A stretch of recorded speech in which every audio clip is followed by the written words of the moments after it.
peace and tranquility. Today, this island paradise faces a Big Ten disruption. The Michigan Wolverines.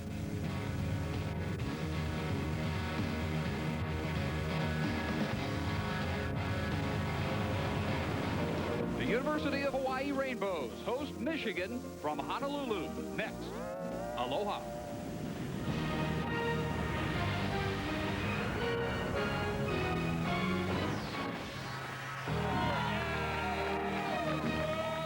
Fans of the Maize and Blue all over Aloha Stadium this evening in Honolulu, where their number 16 Wolverines wrap up their regular season looking for their 9th win of the year as they take on the Hawaii Rainbows from Honolulu, where we welcome you. Dave Barnett along with Bill Curry.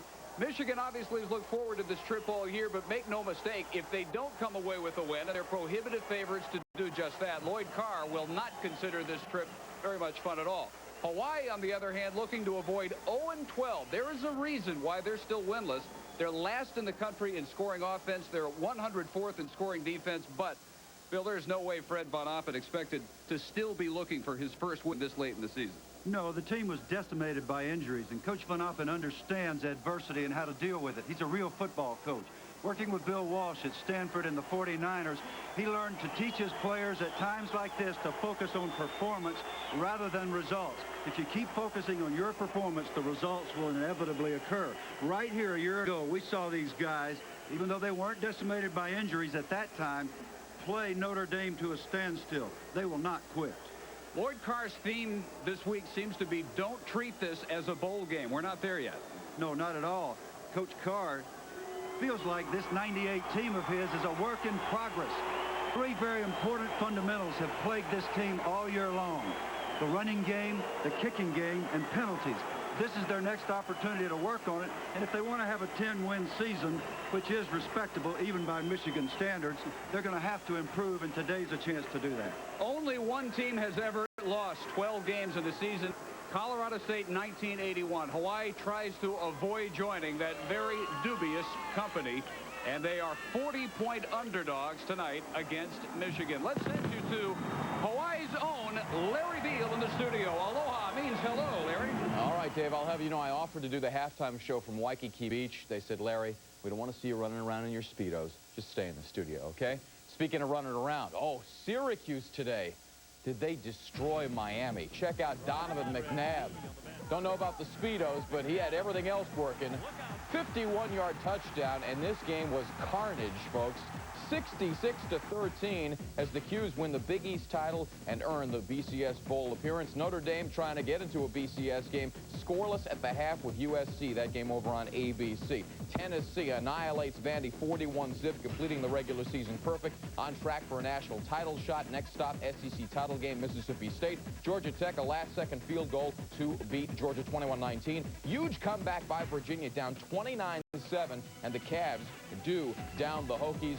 Penn State over Michigan State, 51-28. Coming up, the Wolverines take it from the beach to the streets. Tie streets leading Michigan against Hawaii. Kickoff is next.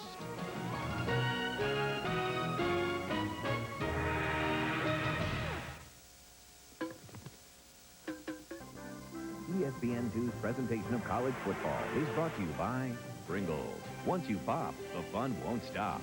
And by Zales, the Diamond and Holiday Gift Store. Diamond Head, much as appears out the penthouse window of the third member of our crew, Dave Ryan. Well, Dave, thanks. Despite the 4,500-mile trip Michigan to make from Ann Arbor all the way out here to here in Oahu, they're very glad to have a 12th game on their schedule, which is very unusual. Senior offensive lineman and captain John Jansen, one of the players who's glad to have a shot at a 12th game in their schedule. The last thing they wanted to do was go out with a bitter taste in their mouths after losing to bitter arch-rival Ohio State last week. They didn't want to have to wait 8 weeks for the bowl opponent. The chance to play the 12th game, pretty unusual. In fact, it's only happened twice before. They didn't finish out their regular season against Ohio State since 1935, only in 1942 against Iowa, and 1986 here against Hawaii. Won that game, Dave and Bill, by a 27-10 final. They'd love to win again today to get some momentum for the bowl game coming up. And Lloyd Carr finishing up his 4th year as the head man at Ann Arbor. 37 wins, 11 defeats. Finally lost to a top 10 team for the first time ever as a head coach. last game at Ohio State after 9 consecutive wins against opponents in the top 10. So they try and shake off that defeat. Michigan has won the toss and deferred. Wesley Morris, Robert Grant back awaiting the kick by Hayden Epstein, which as usual is a deep one. And the Rainbows will start from their 20. Dan Robinson, a junior from American Fork, Utah, the quarterback, a drop back type, not real mobile, but they think coming on and playing his best football of the season. Weaver and Tharp with him in the backfield.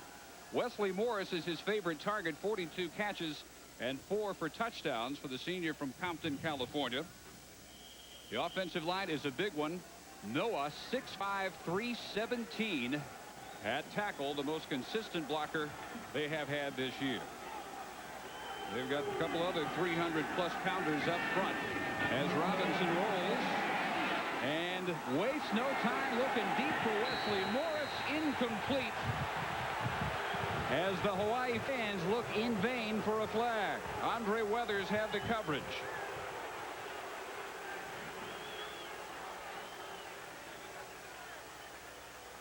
Right away, Michigan comes after him with a blitz. Both linebackers coming, Copenhaver and Sword, number 43 and 93. There was some pushing and shoving there. It looked like there might have been a call, but the ball was probably ruled uncatchable. Most likely that was the official reasoning for not making the call. Von Oppen indicating yesterday, if there's ever a game where you're going to empty out the kitchen sink in your game plan, this is it for his Hawaii team. And an early indication he means to do just that. Robinson hit as he delivers incomplete. It was a blitzing Ian Gold who came from inside linebacker. Let's check the Michigan defense. One of the better units in the country this year. Joaquin Fizel, his final regular season game for the senior from Fort Valley, Georgia. 4 sacks on the year, second best on the Michigan defense. The linebackers feature Sam Sword, again their leading tackler for the 3rd consecutive year. 110 and counting coming into the day. And in the secondary, you already saw Weathers challenged. 3 interceptions for the senior from Flint, Michigan in his final regular season appearance. Incomplete over the middle for what would have been enough for the first down. Aleu Kane, the intended receiver. And the referee threw a flag back here, Dave. It's the kind of thing that's either roughing the passer or holding. I think it's probably roughing the passer. Holding. Offense. That penalty is declined. I knew I shouldn't have said that. Well, you knew one or the other. Well, I thought they hit him late. I really did. We didn't catch who the holding offender was, but the penalty was declined, and Hawaii will punt. And this has been a problematic area of their game this year. Chad Shrout, the junior from Lancaster, California, who led the WAC last year and is down about 8 yards per punt this year to about 38.5. This is a good one, though, and it sends Marcus Knight back to his 30. He has room up the middle. Cuts back and is at the Rainbow 45 with a flag down. Line judge threw it right about at the point where Knight was finally caught after a 22-yard return of a 47-yard punt. While we await the flag, the Michigan offense will line up this way. Tom Brady has improved just about every game. One of the top-rated quarterbacks in the Big Ten. 61% passer, finishing up his junior year. Mark Campbell gets the start at tight end. Jeremy Tooman had a concussion in the first quarter at Ohio State. They listed him all week at questionable. Campbell will get the start with 2 dangerous wideouts, Knight and Streets. And as Dave Ryan told you, John Jansen starting his 49th game, tying the Michigan career record. And he's been banged up. He didn't practice this week. He had a sprained ankle, a strained Achilles. Not the picture of health, but as usual, he is in there and ready to go at right tackle. Well, the indication against Michigan. They never gave an indication, Dave. It was either a push in the back or a holding penalty. It set them back 10 yards from the spot of the foul. They're starting at their 40.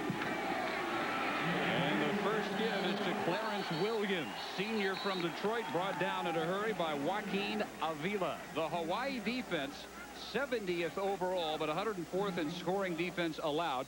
Olin Rosehill, one of their few bright spots. He's a sophomore from Hilo, Hawaii, and their coaches feel has stepped up pretty well, with injuries giving him an opportunity to play more than he might have expected. Houdini Jackson, true freshman out of Houston. He escaped after 3 years on a submarine in the Navy. Was stationed here, decided he wanted to stick around after his military career, and he is a 21-year-old freshman. Brady, a pump fake, and a keep it for a short gain to the 42, where Camuela Cobb Adams and Ben Bright are there for the stop. In the secondary for the Rainbows, the good news for Quincy Leger is he has 2/3 of their interceptions as a team. That's the good news. Bad news is they have only 3 as a team, and he has 2. Brady on the roll. The coverage is superb. Ben Bright, number 79's had a very good year. Defensive tackle. Even though he doesn't get Brady on the ground, he at least forces the action. Now it's 3rd and long. 3 wideouts, Knight in motion. Brady with time. It is complete, but not enough for the first down for Marcus Knight, who is chased down from behind by Jovan Giles. And that's good defense by the Rainbow Warriors. Every time they can force Michigan to punt, their morale will be increased. When you're in a situation like this, you need every little thing you can get, and a 3 and out is big early in the game here. Epstein will be doing the punting and not the usual punter, Jason Vincent. They're going to take a look at the true freshman with the big leg who has been their kickoff specialist all year. Charles Stark goes nowhere on the return. 40-yard effort by Hayden Epstein. Not bad for his first time. We are scoreless, just underway in Hawaii. Good evening, ladies and germs. I just flew. ESPN2's presentation of college football is brought to you by Lee Dungarees, Can't Bust 'em, and by Outback Steakhouse. For a legendary steak, fresh fish, or tender chicken, get to Outback Steakhouse. No rules, just right. Almost right next door to Aloha Stadium, Pearl Harbor on the island of Oahu. And a 0-0 start. Both teams a quick 3 and out. Rainbow start from their 13-yard line. Jimmy McClain, their tight end, in motion. Little option, and the pitch goes to Charles Tharp, who was hit for a loss by Josh Williams. Joaquin Fizel, they both nail him at the 10 for a loss of 3. Long year for Hawaii. 99th out of 112 teams in rushing yards per game, 103rd total yards, 112th dead last with 12 points per game. Bill, there are a lot of stories behind those numbers, though, and one of them is injuries. They have had a revolving door. And Robinson shaking off Gold, who almost had him for a safety before he finally throws it in desperation, incomplete. A heroic effort by Robinson to avoid what appeared to be a sure sack by Ian Gold. Yeah, this is the Gold Rush, number 20, Ian Gold. You think he's intense? Look at this guy. His coaches say he is the most violent competitor on the entire team. But Robinson's a man. I'll tell you, he's been heroic all year, to use your word, Dave. He just fights out of rush situations and keeps coming back. He's got a lot of courage about him, and he's got some ability. This has been a very difficult year in terms of injuries. He missed last year with a medical red shirt.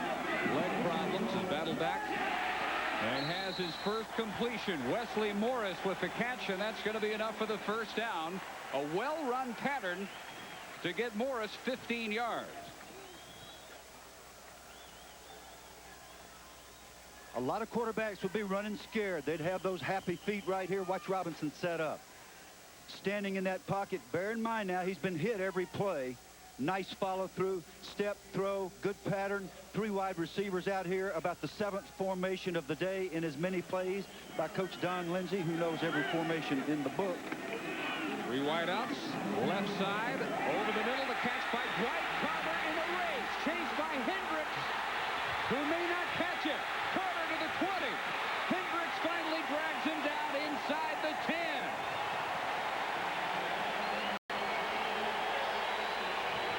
67 yards. run. Robinson to Carter. I promise you, as I live and breathe, that the coaches got their men in the Michigan locker room and they said, don't give these guys life. Don't let them get anything going or you're going to have a long afternoon. Well, here it is. Coach Don Lindsay, the offensive coordinator, who has coached defense so well for so long, understands that you live by the sword, you die by the sword. Watch Robinson lead his team down the field. Now, very important that Michigan, for Michigan's sake, stiffen here, and that Hawaii, for Hawaii's sake, get this ball in the end zone. Lifting back into the eye, draw play, and they give to Tharp. Maybe a yard down to the 7 goes the sophomore Charles Tharp out of East Palo Alto, California. Copenhaver, Sam Sword, combining on the tackle. Copenhaver started in the place of Dehani Jones today. Two outstanding players. Copenhaver hurt much of the year. Interesting statistic on Tharp. We talked about all the negative stats. The first 6 games this year, Tharp averaged 3.7 yards per carry. That's number 21. The last 5 games, he's averaged 6.4 yards per carry. And he will be a big factor in this game if Hawaii stands a chance. Well, they go to an empty backfield. Robinson with time to the corner of the end zone and incomplete. As he overthrows Kane, it will be 3rd and goal. And that was a touchdown. Kane had worked himself free. Hawaii's best unit is its wide receivers, Kane and Morris. And Robinson's coming along with his accuracy, but he's not quite where he wants to be. This is a touch throw, and he just puts a little too much air under it. Too bad. You can't score a touchdown throwing it out of bounds, Dan. Tharp checking out of the rainbow huddle. Carter and Morris joined by Kane. Trips wide left. Mims in the backfield. And again, Robinson well protected at the goal line, but not quite in. Carter with the catch, and they're going to mark him inside the 1, where it will be 4th and goal. And that much, says Robinson.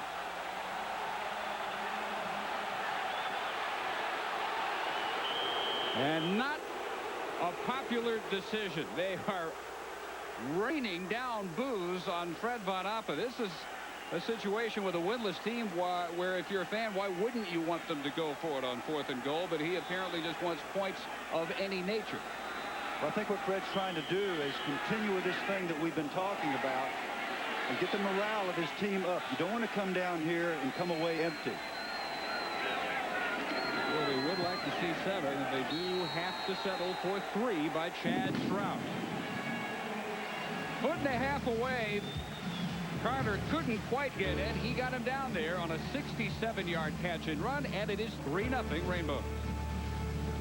I know exactly what Fred was doing. I know Fred very well. We coached together, and he would say, look, man, I'm not going to let him drive the ball that far and come away with nothing. We're going to keep our morale up and stay in this game. That's his thinking. Kick from about a yard deep will be returned by Anthony Thomas. Goes straight ahead into a pile at the 24. Well, coming up at midnight Eastern, 9 Pacific, will be 7 Hawaii time over on ESPN. It's the finals of the Great Alaskan Shootout, and it's number 14 Cincinnati taking on number 1 Duke as we wind down coverage of the holiday preseason tournaments. College basketball coming up later on ESPN. Fans who haven't had a whole lot to cheer this year have an early lead on the Wolverines. And a quick hit up the middle by Anthony Thomas. Clarence Williams got the first series at tailback, the senior, and now the sophomore out of Winfield, Louisiana. Leading rusher for Michigan at 578 yards coming in. Early impression, Dave. Michigan so anxious to get the running game going. They've had their lowest rushing total since 1984 and their lowest offensive total since 1963. Thomas on tackle with a burst for the first down at the 38-yard line. Nice hole opened up by the right side of the offensive front. Anthony Smith, strong safety, and Olin Rosehill, the defensive tackle on the stop and a first down for Michigan. Let me correct myself there, David. Michigan's got its lowest rushing total since 1963. Overall offensive production, the lowest since '84. So that's a long time for the running game to be better than it's been this year. Well, it's been puzzling. And there it is. Boom. Stuffed.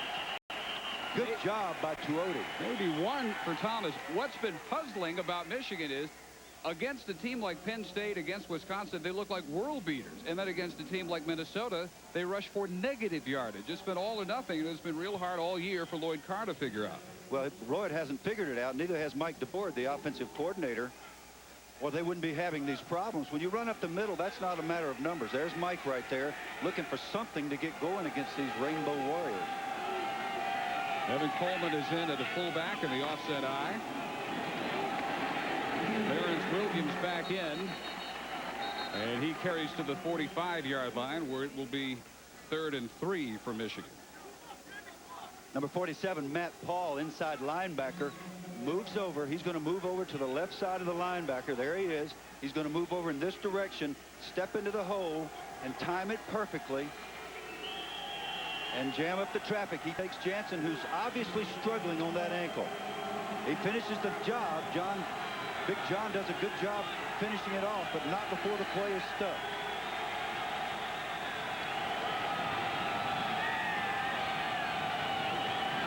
Brady, a long count, a short toss. First catch, Ty Streets, and he makes the move to midfield for the first down. 56th catch of the year for Ty Streets, a probable Big Ten, if not All-America selection at wideout, the senior from Madison, Illinois. And Ty Streets, again and again and again, has bailed his team out this year. You mentioned the Minnesota game when the running game was so pathetic. Ty Streets literally won the game, almost single-handedly, with the help of Brady making some nice throws. But that is strictly an effort play by Ty. Having one of the best years a Michigan wideout has ever had. This time, they swing it out for Marcus Knight, who goes forward for about 5. What they want to do is force Hawaii to bring their corners up in bump coverage and either get them into a 2 deep or a man situation, which they believe they can exploit. That's what Mike DeBoer is doing with those quick throws, and you'll take 2nd and 5 every time in lieu of a decent running game. Running game called on here as Clarence Williams tries to crawl over the pile and reaches the 41. Not quite enough for the first. 3rd and short coming. Ben Bright, senior from here in Honolulu, at strong side defensive tackle with the first contact. Yeah, they've really been pleased with Olin Rosehill, number 96, the weak side tackle, and Big Ben, number 79. Tuodi, the nose guard, gets doubled and knocked out of there sometimes, but he also makes a lot of big plays. He's an emotional player. I like Mark Moliner, number 69. He's made a couple of plays here today, outside linebacker. 2 tight ends, and a give straight up the middle for Williams, who powers ahead and has the first of the 38.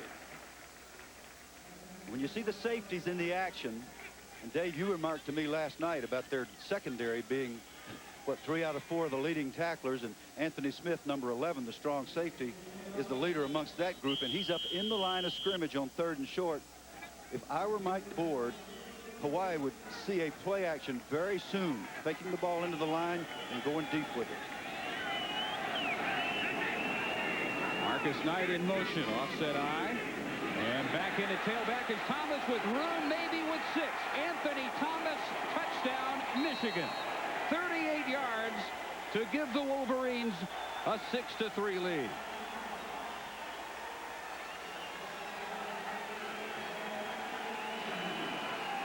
This is a run-down blitz. Now, in a blitz situation, everybody has got a gap, and every gap must be filled. There's a man responsible for each of these gaps. When somebody makes a mistake and there's nobody home, and a back like Big A-Train gets loose, it's all over. He's in the house. For the 9th time this year, and Jay Feely adds the extra point. Wolverines have their first lead, 7-3, just under 5 minutes of the first quarter. Anthony Thomas untouched in Honolulu, 7-3. It's amazing. All tough guy. He can kick it a mile, and he likes to make tackles if they ever do try to return one on him. This one he drives low and gets a big hop.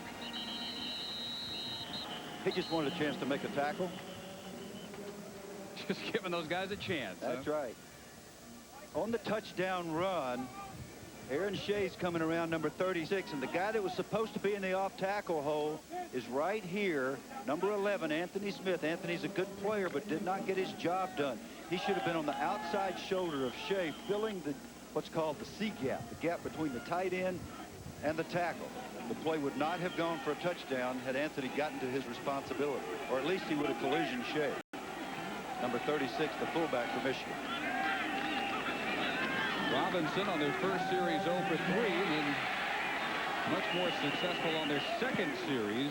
Overthrown intended for Charles Tharp as Josh Williams, defensive tackle junior out of Houston, was coming with the heat. And the Wolverines scoring drive.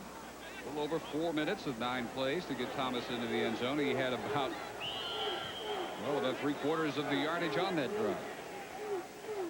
You can see the fine potential that Robinson possesses, number 9, the quarterback for the Rainbows, and then he'll make a throw like that. He had the screen. They had something going, and yes, he had pressure, but he threw the ball too high. Seems to have a little bit of the high ball disease today. Threw that one in a very dangerous area. It was intended for Tharp. And William Peterson with a head of steam. In fact, had he looked up, I'm not sure he saw how catchable that potential interception was.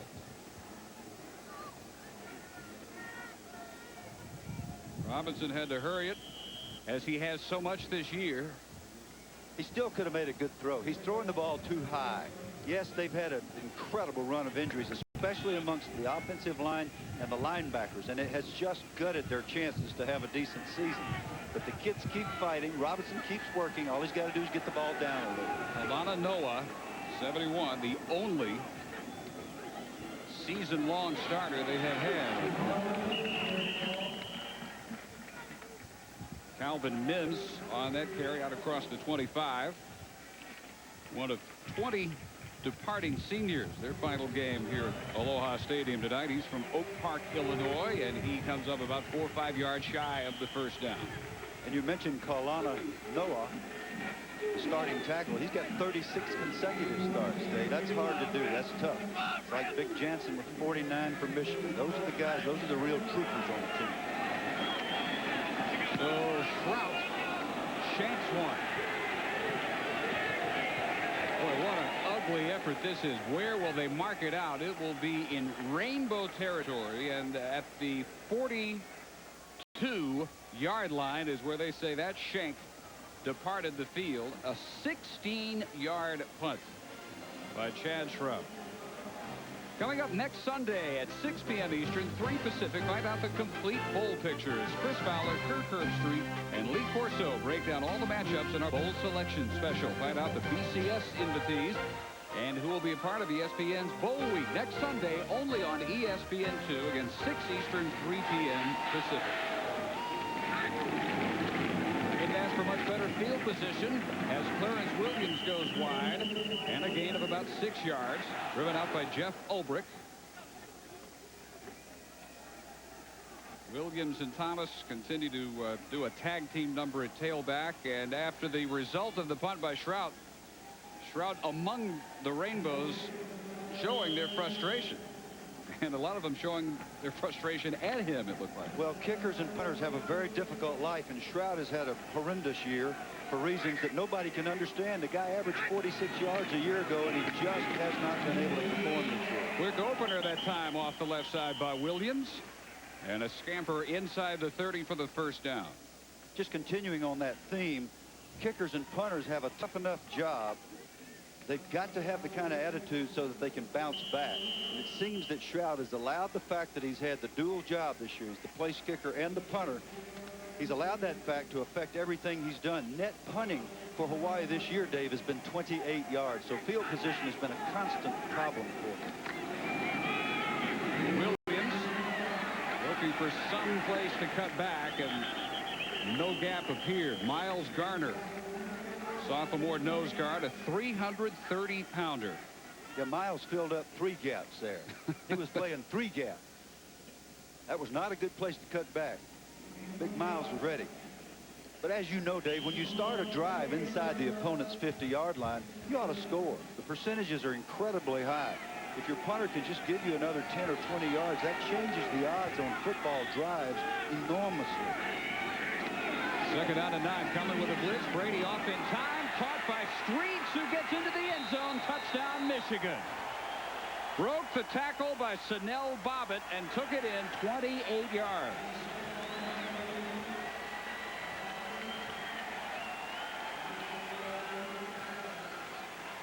That one looked almost too easy. Bobbitt had man coverage on Streets. One rule that you play man coverage is that you stay inside your assigned or your designated receiver, and he let Ty inside. 14-3 with the Jay Feely point after. Touchdown pass in 8 of the last 9 for Ty Streets. It's his 10th of the year, his 18th of his career, and as he wraps up his career, he finishes at or near the top of just about every career receiving chart there is. Brady's had an outstanding year, perhaps a record-setting year. Streets ran the post inside his man. Bobbitt, with his strength and athletic ability, pulls away into the end zone. And once again, Ty Streets has put his team up on the other team, and a demoralizing drive with the short punt and quickly into the end zone. Michigan is rapidly taking charge of the emotional aspect of this game. Now, that was just way too easy if you're a Hawaii fan. For Brady, touchdown pass now in 11 consecutive games. Short numbers on the drive. 11 straight games with a TD pass. That's within 2 of the Michigan school record held by Elvis Gerbach. 13 straight games in 90 and 91 with at least 1 touchdown pass. Epstein has put all 3 out of the end zone. I think he's aiming at our camera down there. As Vitaly Pasetsky of Wisconsin finally admitted last week, he aims at our camera in the corner of the end zone, and more often than not, those 2 guys have the leg to hit it. But our cameraman, Eric, when he put up his target, they wouldn't let us have our target. Well, he serves as a human target. Well, maybe it was our producer, Tom Archer, that would not allow the target. He wanted to be on our chest up here. For whatever marksman might be around. So the Rainbows again from their own 20-yard line, the empty backfield. 4 wideouts, quick drop. Robinson incomplete, threw it quickly and a little bit low and behind Charles Tharp. Yeah, and I'm not sure Charles was as interested in the ball as he was the location. Who was coming.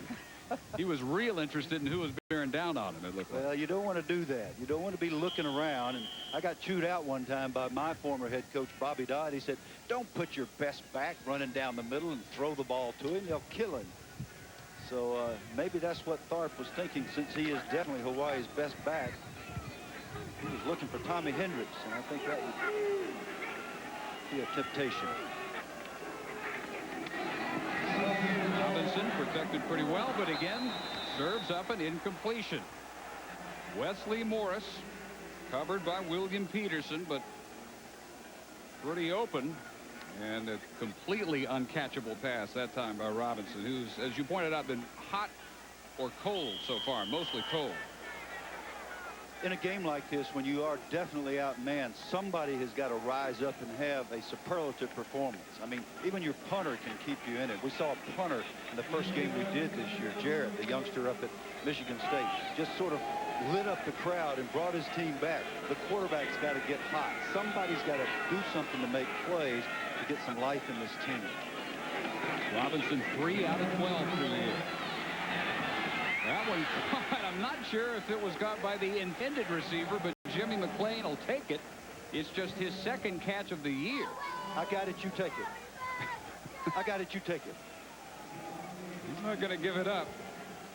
2nd catch for the senior from Smithfield, North Carolina. Was this aimed at him? Well, only Dan knows the answer to that. He said one of those guys will catch it there. And in any other year, this would probably be a first down. But in this year for Hawaii, naturally, it's 4.5, and they got to punt again into the wind. They are coming after Shrout, and a much better effort. Marcus Knight with a fair catch at the 26. 45-yarder, that's more like it. Let's look in on Notre Dame and USC. Larry Beal, an update. All right, Dave, after 36 scoreless minutes, finally somebody gets into the end zone. Carson Palmer, fake handoff, walks into the end zone, 3-yard keeper. USC breaks through, 7-0 third quarter. Year of close calls for Notre Dame really kind of began here last year. Hawaii leading much of the second half. A year ago tomorrow, Notre Dame led back final seconds by Ron Paulus. They won it on a last-second field goal, 23-22. Even Bob Davie would admit Hawaii a very deserving team that night, not coming up with the win. Brady going deep for David Terrell, juggled and dropped. Phil Austin had the coverage, and that would have been good for about 35, 40 yards had Terrell held on. Let's go down to Dave Ryan. Well, Dave, Michigan playing here at Hawaii and school records seem to go together. First, there's John Jansen, as you mentioned, his 49th career start tonight, tying Mark Messner's record. Now, Messner got to his 49 with help of the 86 game here against Hawaii. Then there's Tom Brady on the verge of his season record back in 86. After this play, we'll talk more about it, but it was Jim Harbaugh who had that big season for the Michigan Wolverines. 7 times 200 yards. It's back to you, Dave. And Anthony Thomas back at tailback, and he cruises forward about 10 yards to the 38. Give him 11 and give him a first down. The tackle made by the strong safety, Anthony Smith. Dave Ryan, continue, please. So, as we said, 7 times that year in 86, Jim Harbaugh threw for 200 yards or more. Tom Brady coming into this game day with 7 200-plus yard passing games, 1 more, and he has a season record. So records, Hawaii, Michigan, they're all connected somehow. Teams end up that way. Knight went in motion on 1st and 10. Thomas off the left side to about the 42. Gain of 3. Rose Hill, 6'2", 276-pounder, who they say has been really a pleasant surprise. They weren't sure how much he would be called on this year, but because of all the injuries, he's had to be a regular. They had him in for 74 defensive plays against Northwestern last week. They'll wear out anybody. 2nd and 7. Thomas hitting the backfield and gets away. Undercut by Quincy Leger in the open field, just as it looked as if Thomas might turn that into something. Having escaped Houdini Jackson, he didn't get away from the low body block hit by Leger. Houdini appears as if by magic. Sorry, I couldn't resist that. And makes an outstanding play in the backfield. Almost comes down with a big A train. You force him back across the field. Backside people kept contained. Leger did a good job to get up and get the A train on the ground. Now they've got to capitalize on a 3rd and 5 and get them stopped here. In a while since they've had a stop. Brady out of the shotgun. Thomas with the catch with the first down and more, and still going. Anthony Thomas all the way near the 20. Finally knocked out by Anthony Smith at the 21. 35-yard catch and run, mostly run. Thomas does this mostly on his own. John Jansen's not just making a formality out of his 49th start, but he's playing with some pain. He is definitely not himself. He's up in the air. His legs are straight. He's grabbing jersey. He managed to trap Houdini in this case, but it had no impact. They didn't need his block because Anthony Thomas is using his incredible power and speed to get down that sideline. One of the top recruited backs in America 2 years ago. Now Williams taking a turn. And turns the corner up the right side. What looked like might have been a 2-3 yard gain. He turns into about 10. That might be enough for another first. And with that, the end of the first quarter, an early lead didn't last long for the Rainbows. Michigan 14, Hawaii 3 in Honolulu. Nothing fancy. leans ahead to the 4. After one quarter, Michigan out rushing Hawaii 94-5. Total yardage is skewed because of the 67-yard catch and run turned in by Dwight Carter to set up the only points by the Rainbows, who were also held to just 2 first downs in the first quarter. The way Williams hit the hole on the last play when he was nailed by Matt Paul would have scored on the previous play. 2nd and goal. Thomas's turn, and Anthony Thomas pushes the pile straight into the end zone, and he has his 2nd touchdown. Just too strong, too much power, too much speed for Hawaii. Anthony Thomas, along with the right side of his line, John Jansen, Steve Frazier, center David Brandt. Of course, the center's the most important player on the field. Too much movement. Good job by Mark Campbell, number 88, playing in the absence of Jeremy Tooman. You give that much movement to Anthony Thomas, and he's going to score on anybody. Jay Feely still perfect all year on extra points, 31 out of 31. Another touchdown turned in by Anthony Thomas of Michigan. 21-3. Life isn't just measured in days or years. On Tom Burke. I'm sorry. Oh, Dan Robinson. Tom Burke plays for the other guys. There's Fizel getting a shot. Ian Gold getting a shot. Josh Williams. Now, if you think that's fun to stand back there, folks, that's like shooting fish in a barrel. The offensive line simply got to do a better job if Robinson's going to have a chance to become an accurate quarterback. And this is an exercise in difficulty today, to say the least. Shift back into the eye behind Robinson, who was 4 of his first 13. Looked deep, threw it into a crowd over the middle. Intended for Kane, but there was a whole lot more white than there was green. Yeah, there was. And what happens is a young quarterback gets so befuddled by being hit so many times, even though he's courageous and he stands in there. And this guy has definitely got courage, and he definitely has ability.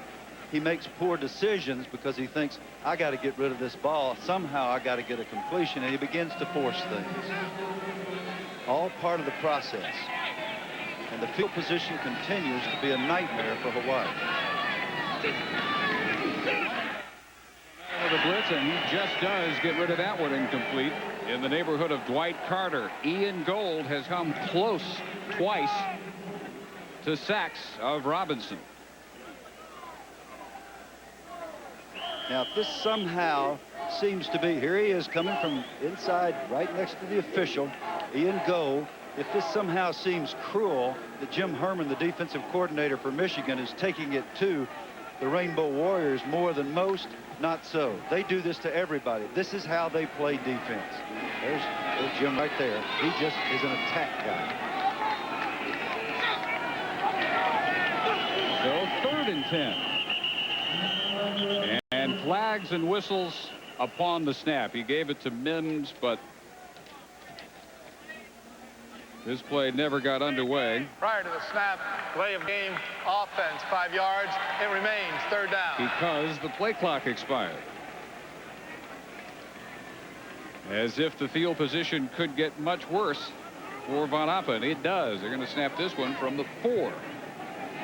Another thing that happens to the presence of the leader, the quarterback in the huddle, when things are coming unglued as often as they are for Robinson, is he just forgets to look at the play clock, the 25-second clock, and it's now at 15-14 and counting. He gets the play and breaks the huddle. You like to do that around 20 seconds. This time he's aware of it. They come after him again. He unloads deep and too deep. Well overthrown, intended for Carter, who they decided to challenge Peterson one-on-one. And Dan Robinson will limp back to the Hawaii bench. Yeah, when Gold came clean a moment ago, he hit him on the shin. He could have sprained an ankle. He could have just bruised his shin. But this is a tough guy. It doesn't look like he's hurt badly, and they'll get some ice on it, and I imagine he'll be back.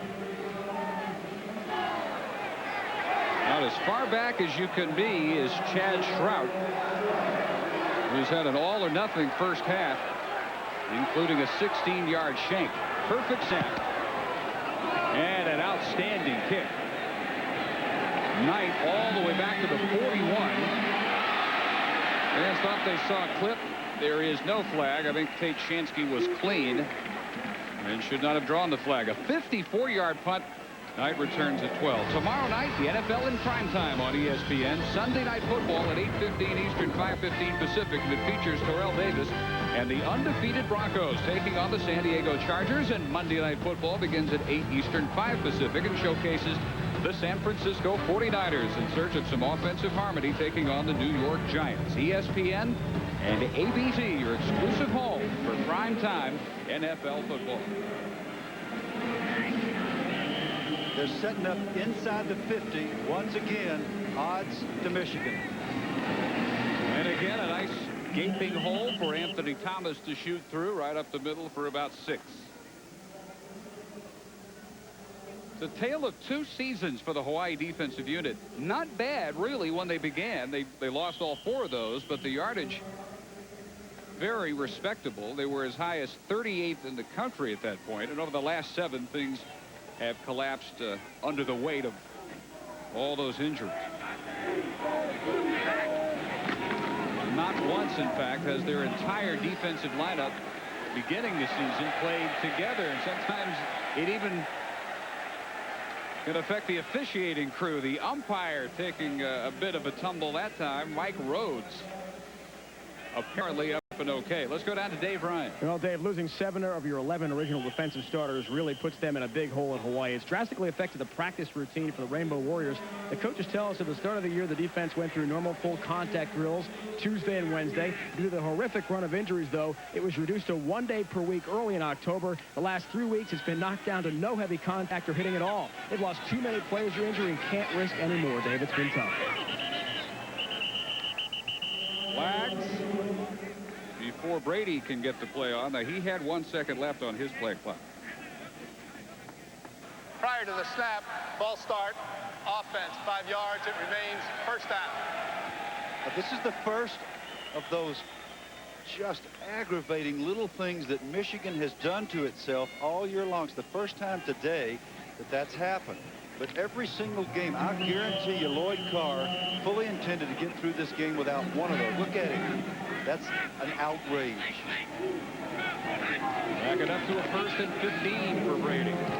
And the short out is caught by Streets for very little yardage, maybe 2. Tom Williams, the defensive coordinator, is just 28. He is the youngest holder of that job anywhere in Division 1A, and he says that one thing he cannot criticize about his unit this year is their intensity. He said, we play as hard as anybody in the country. We just can't match numbers and talent. They do. They fight hard, and Tom is an extremely impressive young coach, a bright guy from Stanford. Williams trying to get the right corner turn, can't do it. Strung out pretty well that time by Rosehill. And Jeff Ulbrich as well, chasing it down from outside backer, and there is another flag down. And I think Clarence has missed another hole. This is not a characteristic day for Clarence. Face mask call on Hawaii. 5-yard incidental face mask number on the defense. That's a 5-yard penalty. Repeat, second down. They almost gave us the number, which they do in the WAC. Guy's been watching too many NFL games. Number. He thinks he's an NFL official. He's going to give the number. Now, the WAC guys, what'd they do? They have a meeting of the officials, decide we're going to call some of the numbers some of the time. How'd they do that? That's not right. They have been the one conference that was willing to buck that and call out who's who. Motion from Knight on 2nd and 5. Williams might have enough for the first. Jason Brooks, number 74, is now in for John Jansen, and you have to be happy that Jansen's out of there because he was obviously vulnerable out there on that Achilles, and Achilles is nothing to trifle with. Those things can snap. They roll up like a Venetian blind in your leg. Here's John on the sideline. That's probably where he belongs. Jeremy Tooman not playing today, the fine All-American tight end. Had a concussion a week ago against Ohio State, and he's not playing. Here's the measurement. Now that run looked more like Clarence Williams. Well, he had a better place to run. A nice job by Jason Brooks. His first opportunity to get in there is this series, and he came off the ball, got good movement. Well, you've got to understand that when Michigan puts their backups in, those backups are high school All-Americans as well. They're just a little younger than the older. Sometimes they're better athletes than the seniors that come out in games like this. From the 23, Clarence Williams. And it takes a pile to finally wrestle him down at the 16. 5 or 6 green jerseys surrounding Clarence Williams. It looks like they're getting it right in behind Brooks. He's doing a nice job. He's a big old strong guy. Number 74 is the tackle right here. He comes off ball, moves his feet well. Good athletic ability. You can tell from his stance that he knows what he's doing. Keeps those feet moving. Not much resistance, in all fairness. Hawaii defenders are just getting pounded down. Rich redshirt freshman out of Cleveland. In for Jensen. Now it's Thomas. Thomas inside the 5, aims for the corner and gets there, and Anthony Thomas has his 3rd touchdown, a 16-yarder.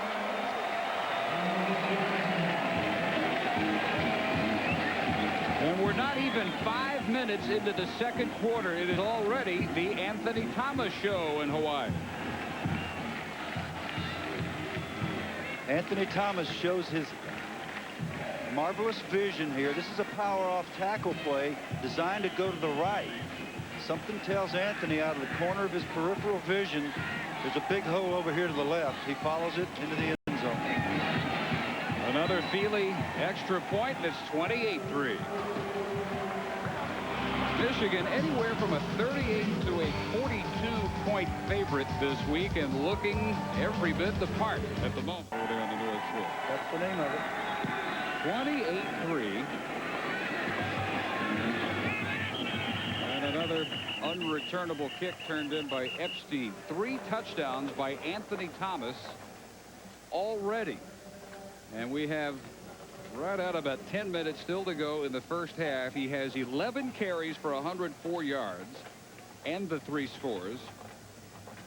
Not too early to mention the school record is 5 touchdowns in one game. Depending on how long he plays, that may be in jeopardy. The other was turned in by Ty Streets on one of his 3 catches. Hawaii did lead at one point early. They drove it down to inside the 1, settled for 3, and it was 3-0, but not for very long. This is Avion Weaver, sophomore fullback from Sacramento. Their second leading rusher, 144 yards on the year coming in, and his first carry. He is good for 5 yards. Coach Don Lindsay's the offensive coordinator for Hawaii now, longtime defensive coordinator, and I believe the best instinctive football coach that I've ever been around, just knowing when to call what. But he's been reduced to such meager weapons, it's tough to deal with this situation personnel-wise. But we're seeing a variety of things from Hawaii. Ian Gold hit the quarterback, who did not have the ball, unfortunately for Ian. Weaver did, and he has 12 yards. Ian Gold trying to turn in a LeVar Arrington highlight play here. Yes, indeed, and one of the Lindsay answers to this kind of blitzing is to hand the ball to the fullback and hope that he runs right by the ball carrier, which is exactly what happens. Seriously, they ran the trap on first down, and then they ran the straight dive. There's Don behind the bar right there with the headset on, working on that gum. One of the real bright minds in football. Well, this time the right man had the ball, and it was Rob Renus, the nose tackle, who wrapped up Robinson before he could deliver the option pitch. Well, I don't care how smart the coaches are. The right guard, Dustin Owen, number 74, has got to make a block. So when he comes off right here and his man ducks inside and he gets a whiff, that's a no-hitter, folks. Dustin's going to have to move his feet in the dust a little bit quicker to the stunt. Renus, outstanding player on a great team.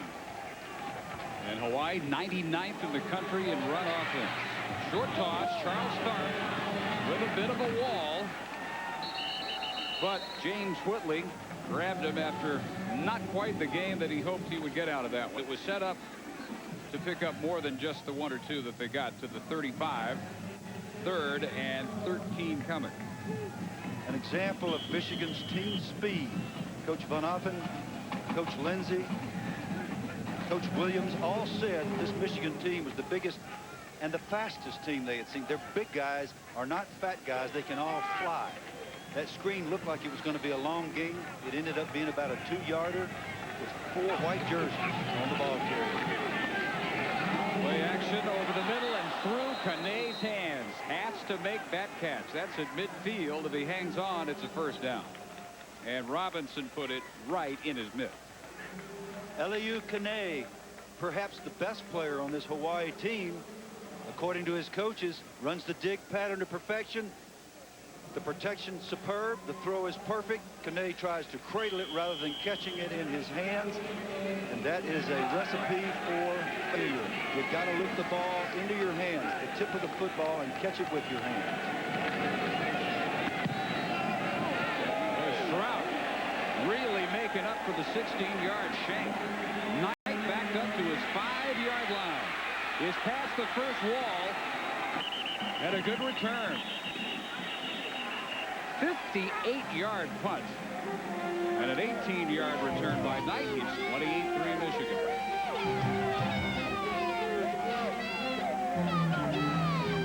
And the Wolverines set up on their 23-yard line with 3 wideouts. And Brady looking deep for Ty Streets one-on-one. Ty Streets with the catch at the 28 of Hawaii. Quincy Leger wrestled it away from him, but after Streets was already down with a 49-yarder. The throw actually got up into the wind. This ball's thrown into the wind.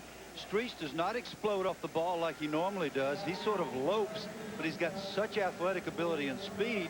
He gets the lead on Leger, who makes it up because the throw is actually a little short. And Streets shows his concentration. He's been playing like this all year long. He's the best receiver I've seen this year. He's a good one. That's Eddie Company. Clarence Williams.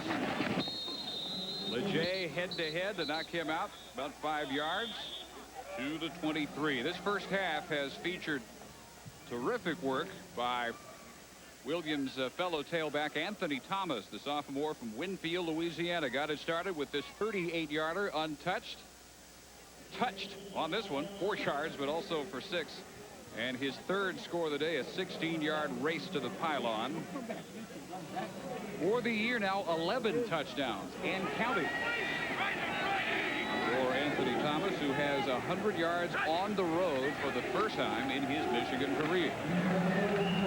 Williams cut down, short gain.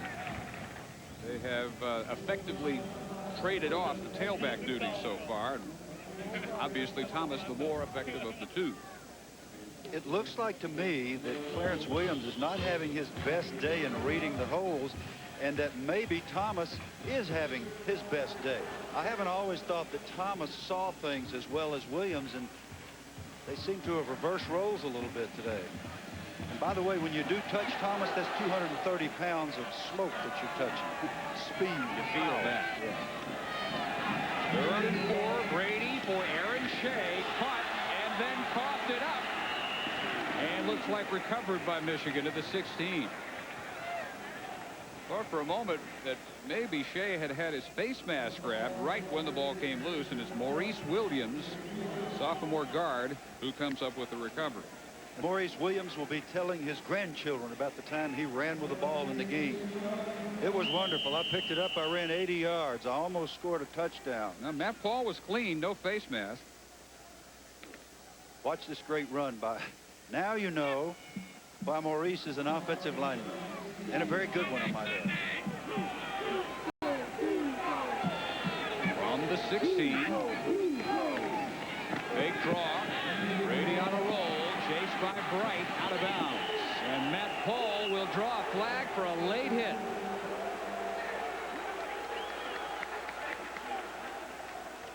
And when you're having a year like Hawaii's having, it seems like everything that can go wrong, a fumble bounces where? Right to an offensive lineman. Who doesn't fumble it? He picks it up, and even though he falls down, the ball stays in the possession of Michigan. The quarterback runs toward the sideline. Try to knock him out of bounds. You're a little bit late. That wasn't the biggest hit we'll see tonight from Matt Paul, but it was definitely too late. Well, Matt's had a good year. Got a nice Late hit out haircut of there. bounds, personal foul, defense, half the distance, automatic first down. And it actually crosses your mind, why don't they just not call everything against us at this time? But they have to. Why doesn't the ball bounce for us every now and then? Watching the film of last week's game against Northwestern. Northwestern drops the ball twice and bounced right back into the ball carrier's hands and continued his merry way. One of those years. Murphy's Law year. Clarence Williams inside the 6 and then driven back. If Murphy's Law says that every bad thing that can happen will, do you know what O'Boyle's postulate to Murphy's Law is? Probably about what the Von Oppen corollary would be. Yeah, is that something along the lines of Murphy is an optimist? Murphy is an optimist. That's O'Boyle's postulate. Fred, I'm sure, would add to that after this season. By the way, Fred made his reputation as a great special teams coach in the National Football League. But when you become a head coach, you can't coach every special team. Many years on the San Francisco staffs of Bill Walsh. Fade pattern to the corner for Streets, who has it. Touchdown, Ty Streets, his second of the first half. And Quincy Leger, who's had a good year, number 27, the corner for the Rainbow Warriors, asked himself, what do you have to do with this guy? I'm right with him. I'm right in the way of the ball, and he still concentrates and makes the catch. The answer to that, in part, is the throw was perfect. And the second aspect is the concentration is superb. Can't grow 7 inches. There's not much else you can do if you're Quincy Leger. Ely makes it 35-3. The touchdowns that Anthony Thomas doesn't have for the Wolverines, Ty Streets does.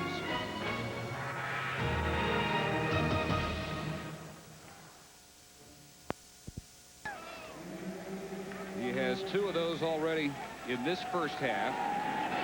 5 catches for 91 yards for the departing senior. Epstein consistently putting it 13, 14 yards beyond the goal line. Another touchback. Let's go down to Dave Ryan. Well, Dave, in talking with Michigan receivers coach Eric Campbell, we know one big reason why Ty Streets is so effective at out-leaping defensive backs for the ball. During each game week, Coach Campbell runs a drill with receiver on receiver, tossing a football up for grabs, creating a jump ball situation. Now, with fellow receivers Dave Terrell, Marquise Walker, Diallo Johnson, all at 6'3", Streets get practice trying to out-jump players his size every week. So when he goes against small D-backs like Quincy Leger and Donnell Williams at 5'9" and 5'11", he's got a big edge, Dave and Bill. It shows. Flags problem on the snap. They'll unpile it and sort it out. Chris Smith, number 73, is the first true freshman center to start for Hawaii in 20 years. He's going to be a very good one, and he's a good one now. He's going to be very, very good before he finishes here. Well, they say no flags and no gain. Miscommunication. So 2nd and 10. Kane goes in motion. Pitch out of the eye, a little room on the right side. A nice pickup that time for Hawaii on the first carry by Jaron Pigg, 5'10" junior redshirt out of Kokomo, Indiana. Good job by Dustin Owen right here. He's going to pull in this direction, number 74. For a 300-pound man, this is good agility, good feet, good job blocking on Big Sam Sword. You got to block Sam Sword if you're going to run on Michigan. You got to block Sam. Leading tackler 3 years in a row. Line to gain the 30. Not many first down pickups on 3rd down chances by Robinson, who keeps his balance just long enough to get back to the line of scrimmage. Pocket again broke down around him. No time to look upfield, and they'll have to kick it away. Ty Streets in the career numbers. There they are. 3rd all-time, 137 catches. Over 2,150 yards, fourth in Michigan history. 19 touchdowns, including the 2 tonight, and that is fourth all time. So you're talking about Anthony Carter, Mercury Hayes, Amani Toomer, Desmond Howard. Very elite company. They come after Shroud again, and he turns in another beauty. Fair caught by Knight all the way back at the 22, a 51-yarder. And a flag down. Watching Shroud punt the ball, he has rediscovered his form of a year ago when he averaged 46 yards, 46.1 yards per punt. And after a couple of shaky kicks early in this game, he's done a great job. And he took the hit there. Roughing the kicker, defense, 15 yards, automatic first down. Let's check in the studio with Larry Beal. All right, Dave, the National Cardinal halftime report is coming up in just a few minutes. Kirk and Lee will join me. Highlights of Notre Dame and USC. Number 1, Tennessee, trying to stay that way in both the rankings and the BCS standings. Plus, Miami and Syracuse fighting it out for the Big East title. That's coming up at the half. Well, how long can it take those computers to crunch those numbers? They do it in milliseconds, don't they? As soon as the votes are in, the ballots are cast, the computers go to work. Quick hitter up the middle this time. Fred Lau. New backfield getting a shot this series for Hawaii behind Dan Robinson. Now with that carry, good for about 2. Final 2.5 minutes of the first half, which began on a promising note for Hawaii. They got a 67-yard catch and run. Robinson to Dwight Carter. But on 4th and goal inside the 1, they elected to settle for 3. They had a 3-0 lead, which was immediately erased by Anthony Thomas, and it's been all Michigan since then. 35 unanswered points. Deep ball, not nearly deep enough, and Kane comes back and actually plays defensive back. Andre Weathers, Tommy Hendricks looking at that one with wide eyes. That had to look very tempting as it slowly fluttered to earth. Yeah, I'm afraid that Mr. Robinson has sort of lost his poise here in the late going in the first half. No one needs to tell anyone that that is double coverage. And you can see those white shirts very clearly from Robinson's vantage point. The protection was good. No reason to have thrown that ball. And it looked like actually Weathers and Hendricks cost each other the interception. Here comes Golden. This time he's got it. The Gold Rush sacks Dan Robinson. Close a couple of times previous. And he made sure this time he got to Dan Robinson in time. And Robinson's limp is getting even more noticeable. Yeah, this guy is solid gold. He really is. Ian Gold is a high school running back who is a record-setting runner who has converted his skills to the defensive side. Shroud with another shank. And as it turns out, they would have been better off not getting the roughing penalty and taking that 51-yarder 3 downs ago. This will be marked out at the Hawaii 44-yard line. A 1-yard punt. Man. And he's with the wind, Dave. And in a situation like this, there's sort of the unwritten code between coaches. When you've got the upper hand and you have a clear advantage on the opponent, not a good snap, but he's got plenty of time. All he's got to do is swing through it. He swings across the ball, coming right to left, wondering, what do I have to do to become consistent? Well, he's been anything but a 58-yarder, a 16-yarder, a 1-yarder. Drew Henson is in at quarterback for Michigan. With a minute 21 to go in the first half, he makes an appearance, and he goes deep for Marcus Knight. Incomplete. Michigan will try to score here. I was just about to say, when you've got somebody down and on the ropes and you clearly have the advantage, nobody says much about running it up in the first half. As long as you're in the first half, if I'd have had a chance to comment there before that play, I would have said, I bet you they go up top. Now Drew Henson comes in, the highly touted, perhaps the most highly touted quarterback of last year's recruiting class, and throws into double coverage, trying to get it in the end zone too quickly. Really a testament to the play of Tom Brady this year that Henson has played as little as he has. Not much at all, especially in first pass. Here's Walter Cross, another prize freshman recruit out of Fort Washington, Maryland, brought down by both safeties, Anthony Smith and Phil Austin. Again, coming up, the National Car Rental Halftime Report with Larry Beal, Kirk Herbstreit, Lee Corso, and among their stories, a look in on Notre Dame's battle at USC, Miami, and Syracuse, a surprisingly non-competitive game in the Carrier Dome, and Lee and Kirk analyze the entire day in college football. Coming up at the half, we have 46 seconds remaining in this first half. Tom Brady's numbers near perfection. 9 out of 10, including 2 scores, called in by Ty Streets. A timeout. Final moments of the first half, all Michigan. Piled too much on Chad Schraub, but isn't that a little bit like cramming for your final 2 seconds before the test begins? Well, if he hadn't averaged 46 yards a year ago, I don't think the guys would be upset with him, but he just really needs to concentrate. He's good enough to do it. Benson on 3rd down. Is it caught inbounds by Marquise Walker? No, out of bounds. What you're seeing here is a bunch of high school All-Americans that are getting a chance to play. Marquise Walker's another of them. Terrell, number 1, is another wide receiver. When you check the top players in the country a year ago, Walter Cross is one of them. Justin Fargas is one who was injured a couple of weeks ago for Michigan. These are all guys that are phenoms that would probably be starting anywhere else in America. Going for a quick kick is Henson.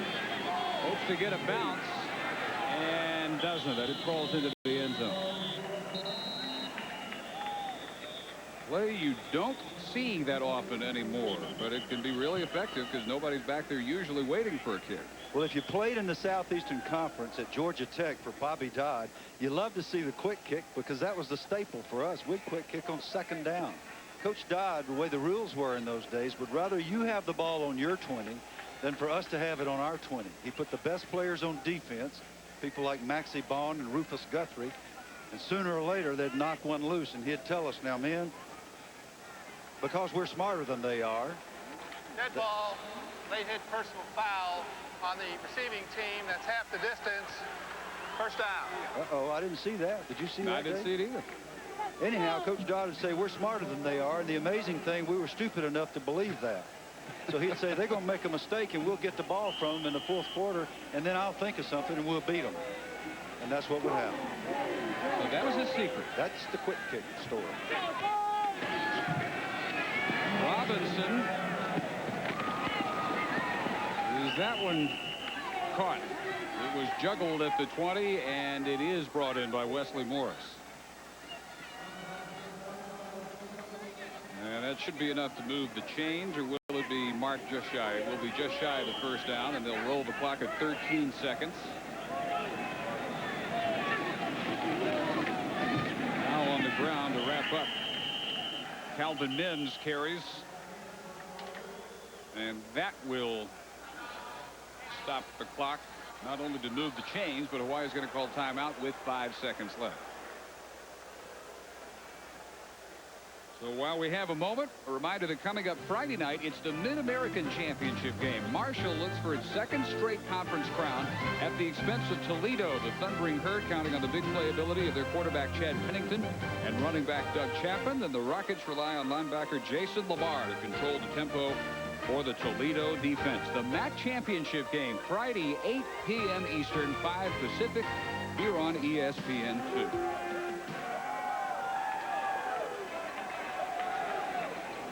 Robinson just trying to be a warrior.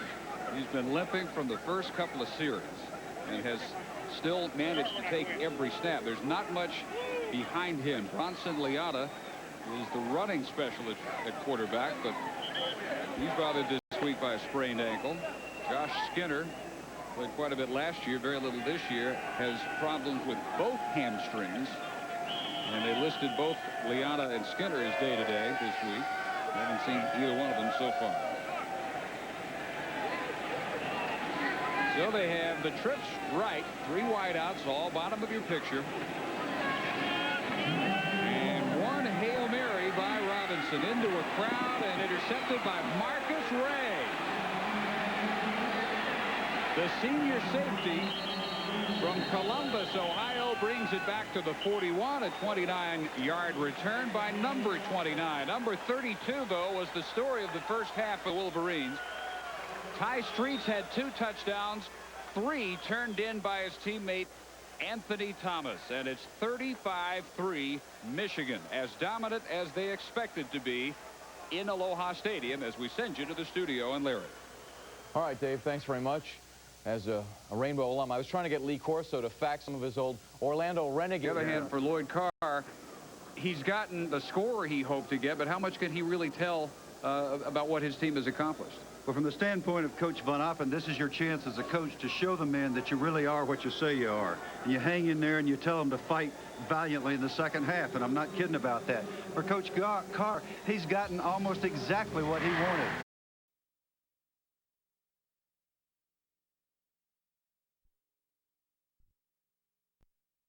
Of his old Orlando Renegade. On the other hand, for Lloyd Carr, he's gotten the score he hoped to get, but how much can he really tell about what his team has accomplished? Well, from the standpoint of Coach Von Oppen, this is your chance as a coach to show the men that you really are what you say you are. And you hang in there and you tell them to fight valiantly in the second half, and I'm not kidding about that. For Coach Carr, he's gotten almost exactly what he wanted in all the areas that he needed to shore up. The running game, the A-train is loose here with good movement, good blocking, good execution, nice protection, good throw and catch, the timing between the quarterback, Brady, and the wide receiver, Streets. And again, in the corner of the end zone, nice execution, not a sloppy game. And that is what Coach Carr said he wanted, and that's exactly what he's getting. And not only that, he gets to receive the second half kickoff. Walter Cross is back deep. We expect to see just about the entire Michigan roster see some action. They're already starting to filter in some freshmen and a lot of second teamers late in that second quarter. Trout sends Cross to the 5. Broke one tackle, cuts it back, and all the way to the 36-yard line. Not bad at all for the freshman from Maryland. A 31-yard return for Walter Cross. The halftime numbers reflect the domination by the Wolverines. They outgained the Rainbows 320 to 128. That bottom line really tells a lot of the story, Bill. 8 yards on first down on average gained by Michigan. Less than 1 yard on average on first down by Hawaii. Yeah, and back to what Lloyd said he wanted from his team. He told his linemen, you better come off that ball and block people. Backs, you run hard, secure the football. No turnovers in the first half. Very few penalties. Good execution by Michigan. Clarence Williams opens the second half at tailback. He had an outstanding first half himself, just not as spectacular as that of Anthony Thomas. That's now 76 yards for Clarence, the outgoing senior, on his 17th carry. Good job here by the right guard. Williams is a backup player, but all the backup players are outstanding as well. Maurice Williams, number 54, getting a chance at some action to get him prepared for his future. Drew Henson swings it out for Williams, who has the first down. A little bit of an alley and into Rainbow territory out at their 47-yard line. Driven out by Joaquin Avila. And number 8, Walter Cross, who returned the opening kickoff, is over there kicking himself because the turf monster knocked him down.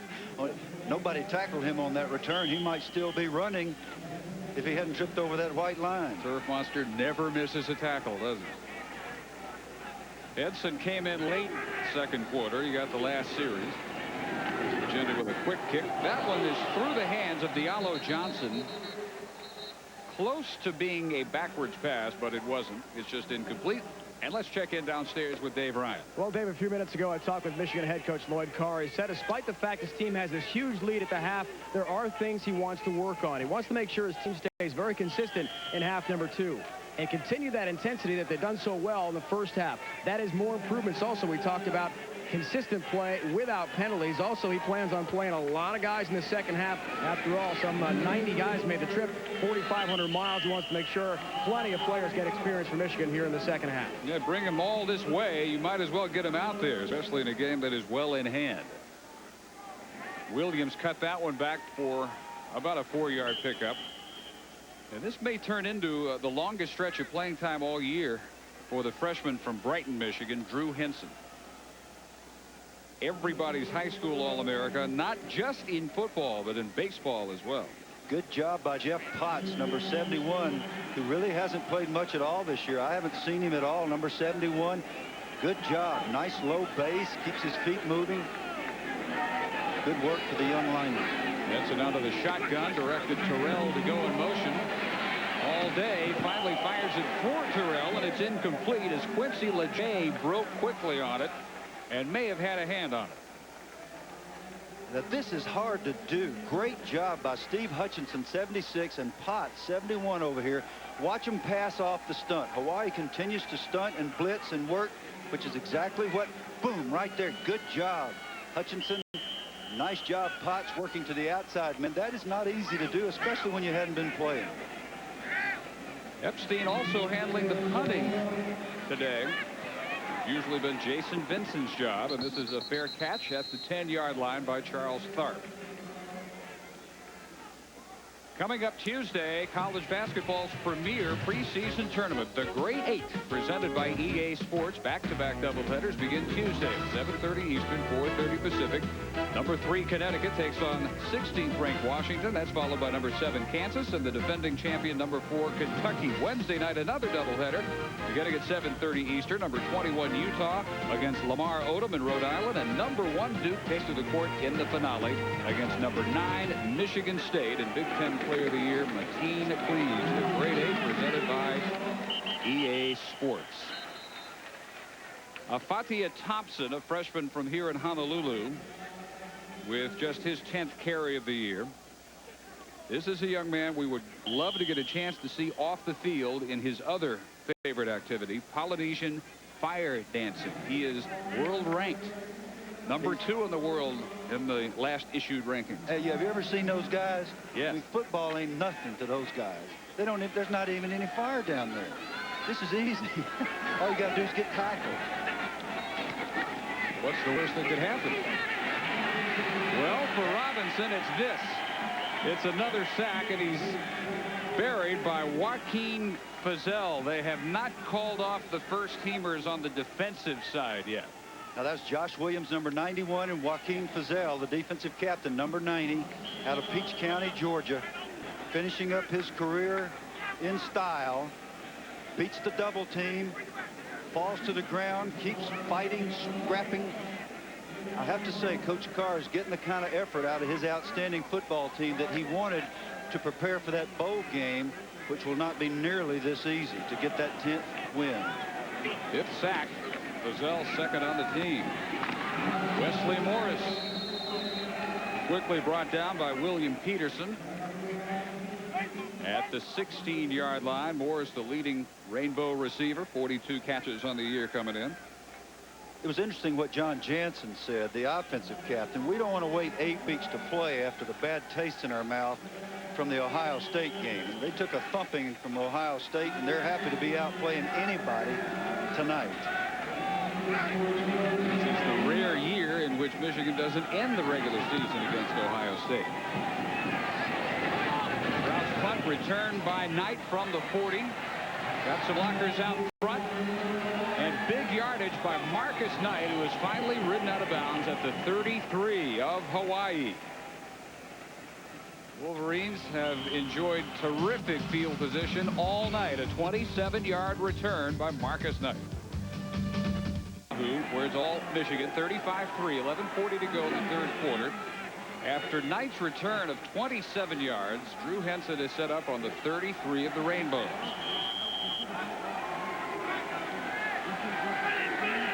Henson in limited action before tonight. And the give to Thomas One of the few times hit for a loss of about 2. Henson was 44% through the air coming in, 16 of 36 for the year, thrown for 200 yards, 3 touchdowns and an interception. But Bill, I would think, assuming he gets most or all of this second half, he can finally get a feel for what it's actually like to run an offense. Yeah, but he's in there with a second line, and Anthony's going to go to the sideline. Anthony Thomas said, "Coach, don't put me out there with the second line. They don't block anybody." Maybe they will. A lot of new guys out there. They blocked just fine here. Deep ball for Aaron Shea, the fullback, and incomplete. Thrown over the outside shoulder of Shea. 3rd and 11. In accord with the theme that we've talked about from the very beginning of this game, the things that Lloyd Carr wanted to see, improvement in the kicking game. Here's Knight making the catch, the sure-handed catch early in the year. This was a nightmare for the Wolverines with 5 dropped punts. Good blocking, good resiliency, sticking on the blocks, no penalties, down the sideline for good field position to start this drive. Marcus Knight, good job in the punt game. Blitz comes, Henson steps away from it, chased by Matt Paul, and look at the speed of Drew Henson all the way up the sideline. He has a Michigan touchdown. 34 yards.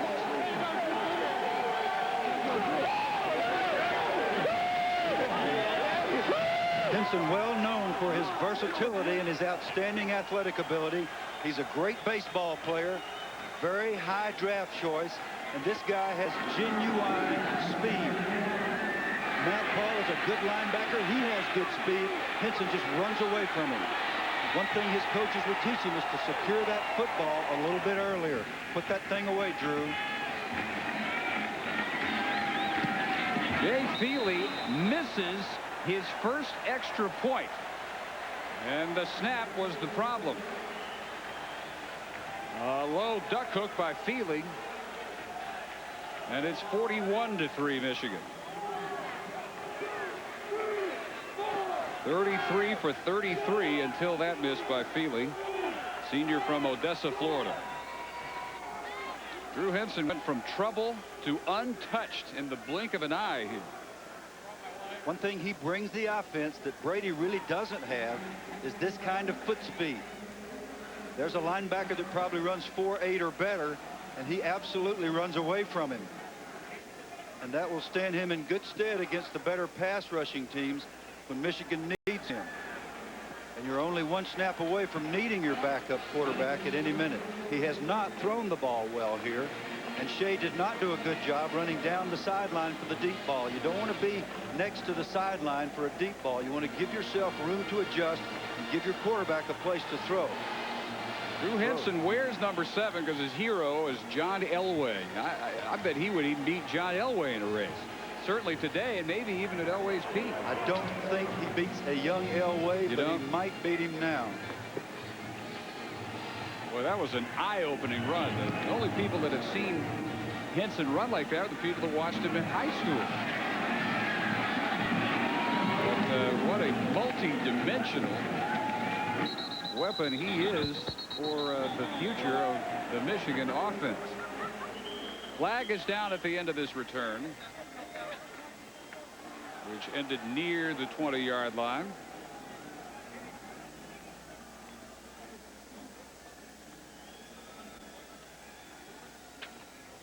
And Ken Flaherty and his crew have it all sorted out. Dead ball after the play. Personal foul, late hit on the return team. Half the distance. First down. Now, it could get worse for Fred Von Oppen, and if they lose their poise and start stacking up the personal foul penalties, it could get a lot worse. Yeah, I didn't see what happened there. You have to hope nobody's flying over a pile doing something foolish. That's the kind of thing that can happen in a situation like this. And the thing you know about Michigan is they're not going to take it, and it could be something that would get ugly. I don't think Coach Von Oppen will let that happen. So they start from their 10.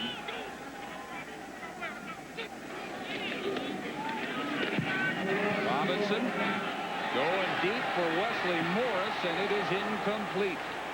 They have tested William Peterson repeatedly tonight. Well, William Peterson is now a veteran. A year ago, he was a true freshman getting some playing time when we went to do the Michigan games. This year, he has had his baptism by fire in the real deal, especially the first 2 weeks. That entire Michigan defense was not only tested, but they were ripped and then came alive, and it just played great football down the stretch, with the exception of the one game a week ago at Ohio State. Peterson, a sophomore at one corner. James Whitley, also a sophomore at the other. Short toss. This is for Dwight Carter. And Whitley escorts him out of bounds at the 17, where it'll be 3rd and 3 for the Rainbows. They have high school All-Americas on the defensive side, just like all those that we've recounted on the offensive side. And this is one of them, James Whitley from Norfolk, Virginia. We've got playing time, as did Peterson, for the best defense in the country, the national championship defense, as a true freshman last year. Yeah, and one thing that really cost him emotionally this year, he's a superb punt returner, but he got in one of those funky deals where he couldn't catch a punt. And 5 of them went through his hands until they had to actually sit him down and give the job to Marcus Knight.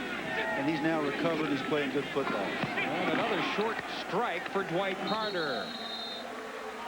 Fans have a chance to applaud a rarity, a Hawaii first down to the 26-yard line, where Marcus Ray made the tackle on Dwight Carter.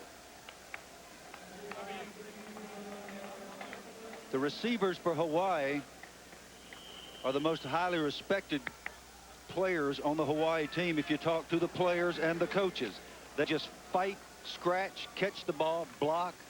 Carter's out there. He's the guy who made the long run with the dig pattern early in the game. Thompson from the backfield split out wide, and a quick give inside. Short yardage for Calvin Mims. Anthony Jordan, a redshirt freshman out of Jersey City, made the tackle. Backups sprinkling in among some starters. It's at this point mostly backups, but there are still a few first-team defenders in there for Michigan.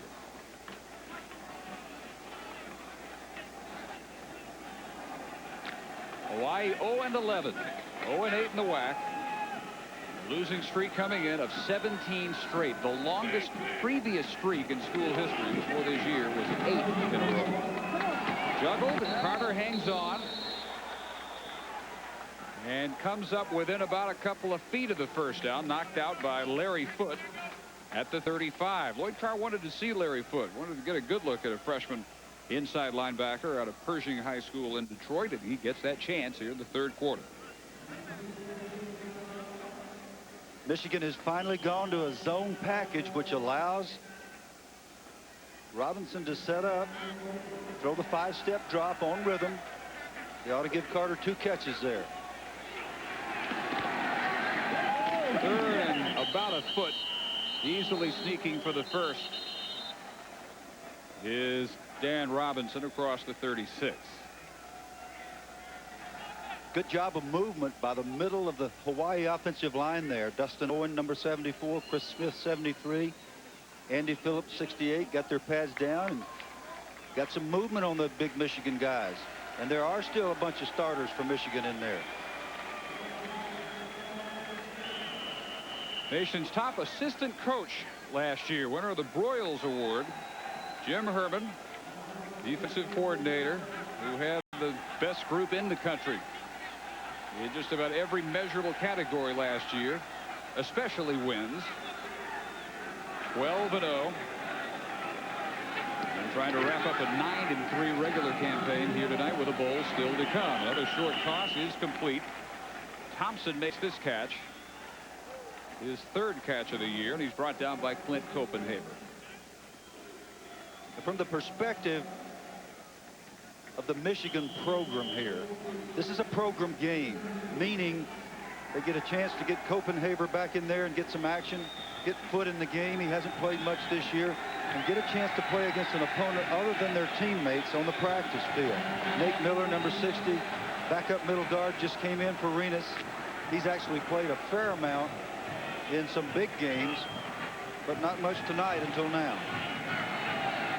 This is the plan the Rainbows hope to rely on from the opening kick, the short drops and the short passes. They hope to control the ball much better than they have so far. This is a catch by Jimmy McClain, tight end, who got a couple of grabs tonight, had only one all year before tonight.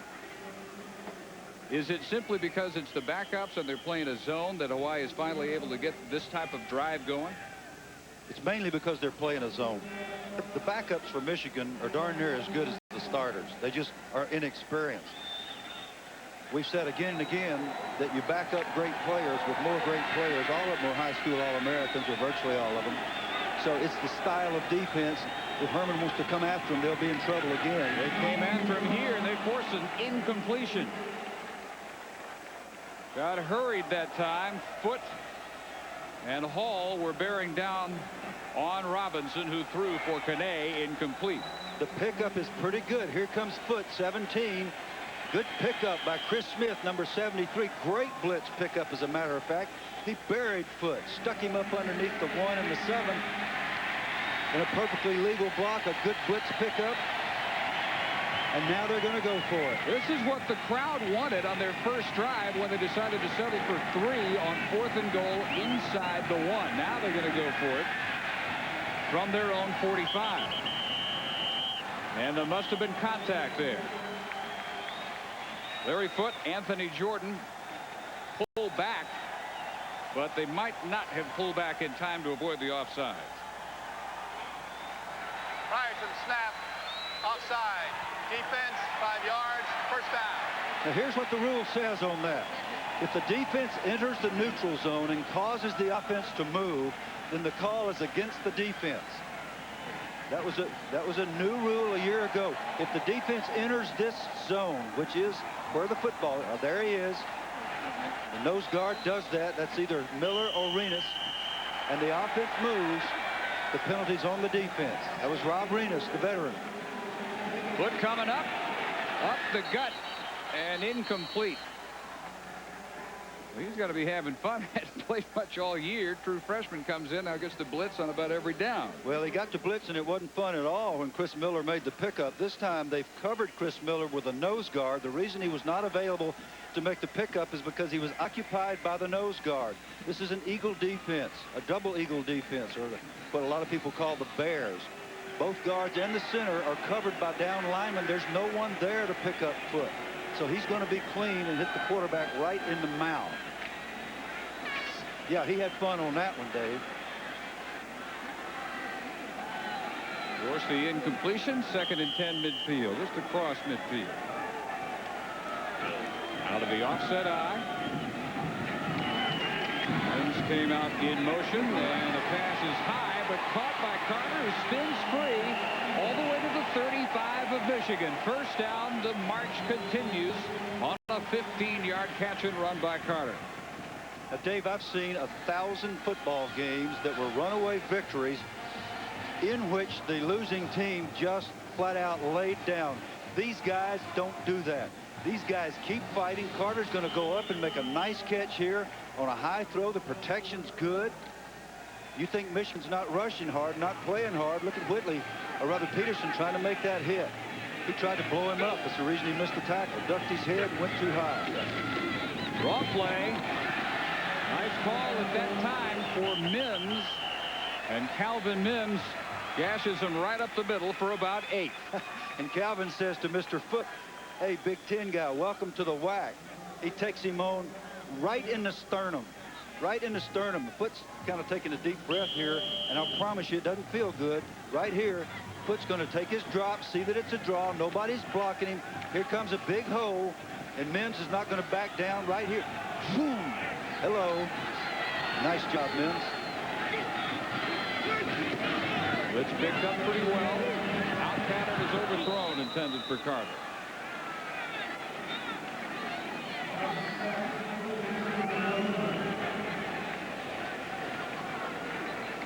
So 3rd and 3.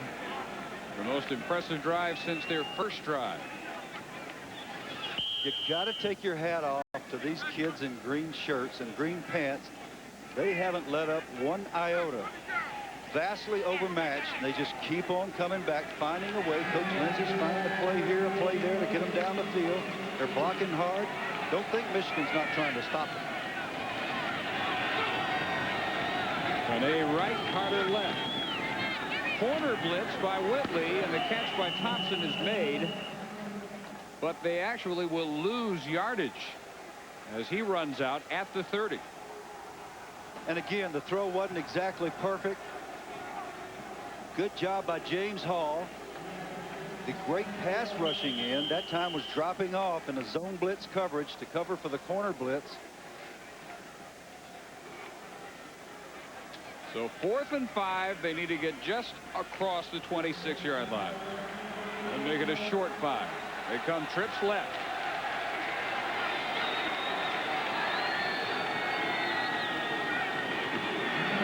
And again, Robinson hurried, but he got it off. Kane incomplete. Another one that Kane, normally a reliable senior wideout, can't hang on to. He has been bothered by the drops all night, and the drive ends there with 5:57 to go in the third quarter.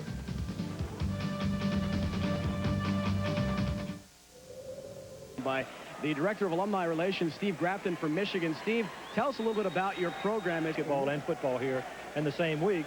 We hope to get a couple of thousand. As it turns out, we think we know we sold over 4,000 tickets from the University of Michigan. I would suspect with 1,200 alumni living on the island that there may be as many as 5,000 people here at the game tonight. And we've had a great time all week. It's been Michigan on Hawaii. Steve, thanks very much for joining. Oh, it's great to be here. Stay back upstairs. All right, and Henson hurried into an incompletion thrown intended for Walter Cross. There's got to be at least those 4,000 that traveled over from Michigan and the continental U.S. for this game, plus at least another couple thousand here. As we heard Steve say, 1,200 alums living on the island. This is almost a half and half crowd. It's obvious that Michigan comes with more than the usual amount of road support into Honolulu. Cross on the carry. Ben Bright, senior from here in Honolulu, playing his last game as a Rainbow Warrior, made the tackle. Our BMW storyline: Michigan has scored quickly and often. Their average scoring drive has lasted less than 2.5 minutes. They near 400 total yards. Hawaii still under 200. Big first half for Anthony Thomas. 3 touchdowns, over 100 yards in the first half. And Tom Brady was almost perfect while he was in there. 9 out of 10, 2 touchdown passes to tie streaks. It's been Drew Henson at quarterback since the last Michigan possession of the second quarter. Under some pressure, Cross up the side with a lot of room. And a flag down as Walter Cross is out at the 34 of Hawaii. 2 flags thrown about halfway through that 33-yard catch and run.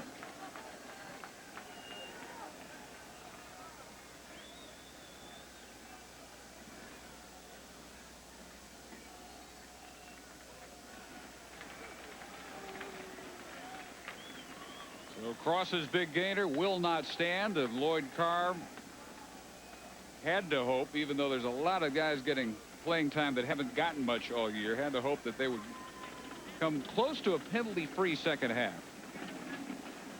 During the run, holding on the offense, that's a 10-yard penalty. Still results in a first down. 1st and 10. Well, penalty-free the goal anyway, but it's not going to happen. The happiest guy in the stadium is Adam Atkins, number 75. Oh, yeah, that's Brooks. Brooks just ripped a green jersey off somebody. Brooks is the backup right tackle, number 74. Cross makes a nice run, but it's all for naught. But Adam Atkins, number 75, is in at center, and he was looking and looking and looking at that gun snap. He was so happy that it went to Henson and not on the ground. So it is first down, and it's Cross. Joaquin Avila there to meet him about a yard past the line of scrimmage. And Camuela, Cobb Adams, another senior. They don't have many seniors on this Rainbow roster. Cobb Adams, one of them, and one of the better defenders they've had in their recent history. Yeah, and Camuela has been out most of the year, much of the year, and they were counting on him to be their real leader, the real bell cow over there on defense. Cross turned turned away from the left corner, and a big crowd of green there to meet him. Matt Paul with the first contact. Avila quickly joined him. Should be no gain for Cross. Yeah, that was just a fine play by Matt Paul. He beat Jeff Potts, number 71, the left guard. He had a good angle. He'll come from the right of your screen. 47. Nice job by Matt. The Hawaii team scrapping, fighting right down to the end. So 3rd and 8. They would love to force a turnover, which they've done very little of this year. They have only 3 interceptions as a team. Henson's going to tuck and run again. This time, I think even with the stretch, he's going to come up just shy of the first down at midfield. That's kind of a judgment call by the official, but the ball should go where it was when his knee touched. That's a tough thing to see, where the ball was located, whether he was falling or up. And that's exactly, I think this was a very good spot. They make mistakes from time to time, but when his knee touched, the ball was somewhere back in here. I don't know if you can see that mark, and that's where they marked it. So, on 4th and 1, the kick by Epstein. Charles Tharp in a world of trouble. Everywhere he looked, there was maize and blue, and there's a 41-yard punt. And give him a 2-yard return. 2:53 to go in the 3rd quarter. Wolverines enjoying their trip to paradise. 3rd quarter. 41-3 Michigan, number 16 coming in 8-3. Doing a little bit of a premature victory dance at Aloha Stadium as the Rainbows take over at their 11th. It's the 2nd game ever between these two. Thompson roaming up the middle for about 14 yards, and the tackle by Dahani Jones. Fred Von Oppen finishing up his 3rd year. He's 5-30 as the head coach at Hawaii. They will have a meeting. Von Oppen, his athletic director, school president, and they're going to have this to discuss. Only the 2nd time ever a team has gone 0-12 in a season. Now, as you pointed out yesterday, they meet after every season, so don't read too much into that. But they're going to have a state of the program talk, and there's a lot to lay on the table Monday. Robinson with a short keeper. Not trying to make excuses. I think he wanted to make that clear. He, I think, is going to include in his part of that discussion things that he sees that the university has to commit to make the program better. It's had some good years. It's never had a good sustained run of success. I think he has figured out what it needs. I'm not sure if he's figured out if it can happen. Yeah, I think that's exactly right. And when you're in this situation and you're not winning, everything you say sounds like an excuse. He realized that, and he tried to preface everything by saying that. They got Carter loose up the side and belted out by Tate Chansky at the 35. 39 yards. Dwight Carter, the bright spot tonight for the Rainbows. He had a 67-yarder in the first half. Yep, this is a blitz, and it's a busted coverage, and these are all veterans out there. Now, Patman, 15, is supposed to be on Carter, and he loses his cool. Carter's out there all alone. That is not a freshman error. That's a veteran, Patman, who's been a starter all year, who was supposed to be in man coverage and just flat forgot what he was supposed to do. Too many palm trees. Outstanding night by Dwight Carter, junior from Santa Monica, California. This one is shot quickly to Wesley Morris. And another first down to the 22 of Michigan. Good for 13 yards. Wesley Morris. Morris and Carter have been so impressive tonight, going in the middle of that briar patch, which is the secondary, and that back seven, if you will, the linebackers and the secondary of Michigan. All tough guys, whether they're starters or backups. You've got to be a man to go in there and catch that ball, and they've done it repeatedly. And they've got to drive now down almost to the 20-yard line. Brady Brooks, one of the backups at linebacker, getting some time. for Jim Herman. Robinson pump fake going deep open back of the end zone and hanging on. This time is Kane for the touchdown.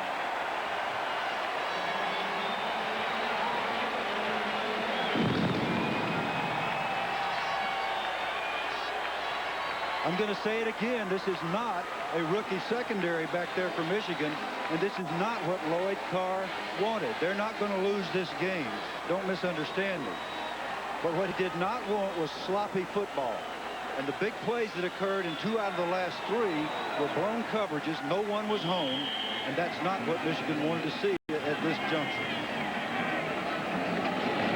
Aliou Kane, senior, with the touchdown. Problems, though, on the extra point, and it will stay 41-9. Dhani Jones breaking through for Michigan.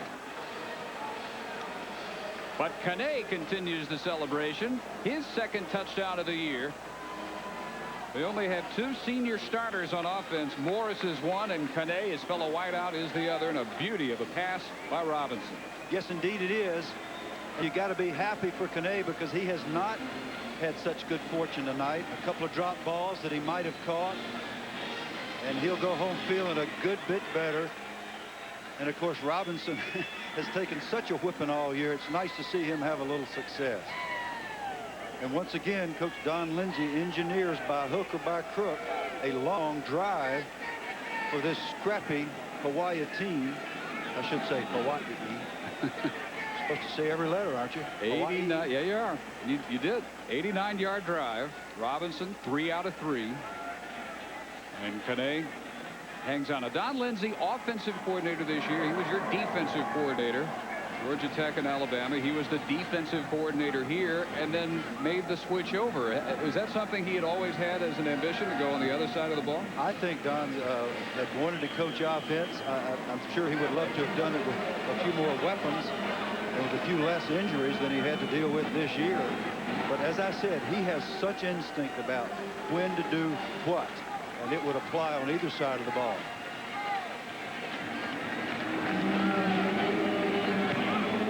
Kickoff by Shrout.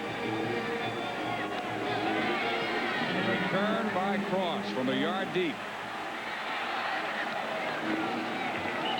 Michigan will start from the 28. So something finally to cheer about for the Rainbows and their fans in the final minute of the third quarter. Kane, one of the local recruits from Kailua here on the island of Oahu. And Robinson from American Fork, Utah. And I think the recruiting process and some of the challenges that a program this far away from the mainland has to deal with is one of the topics that John Oppen might perhaps bring up in that Monday meeting with his superiors. Carry by Cross, good for about 7-8 yards.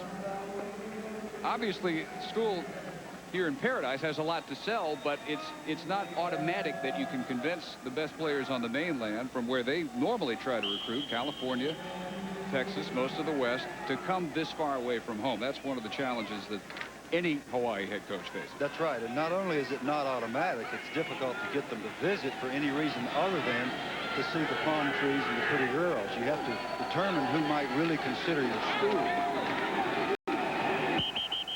Cross hit for no gain. Yeah, they got to weed out the guys who only want the free vacation trip and not really a serious recruiting trip. But then, you know, I said this to Fred. Aren't there a few, or I guess I said it actually to Tom Williams, can't you get some who think they're just coming for fun, and then once you get here, they actually like it and want to stay? End of the third quarter, and it ends on a high note for the Rainbows, but they're still trailing big at number 16, Michigan.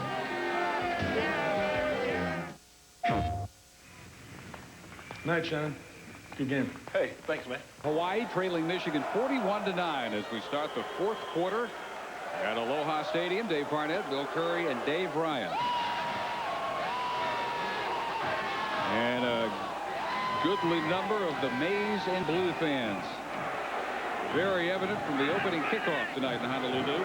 Quarter begins with a 3rd and 2 for the Wolverines under Drew Henson, who gives to Cross And Walter Cross may have the first down. He needed just across the 37-yard line.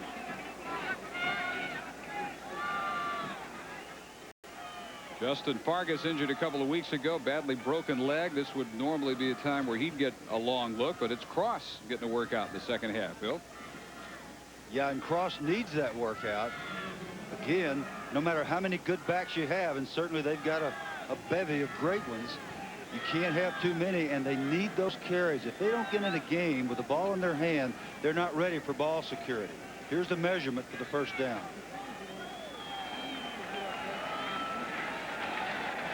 Missed it by that much.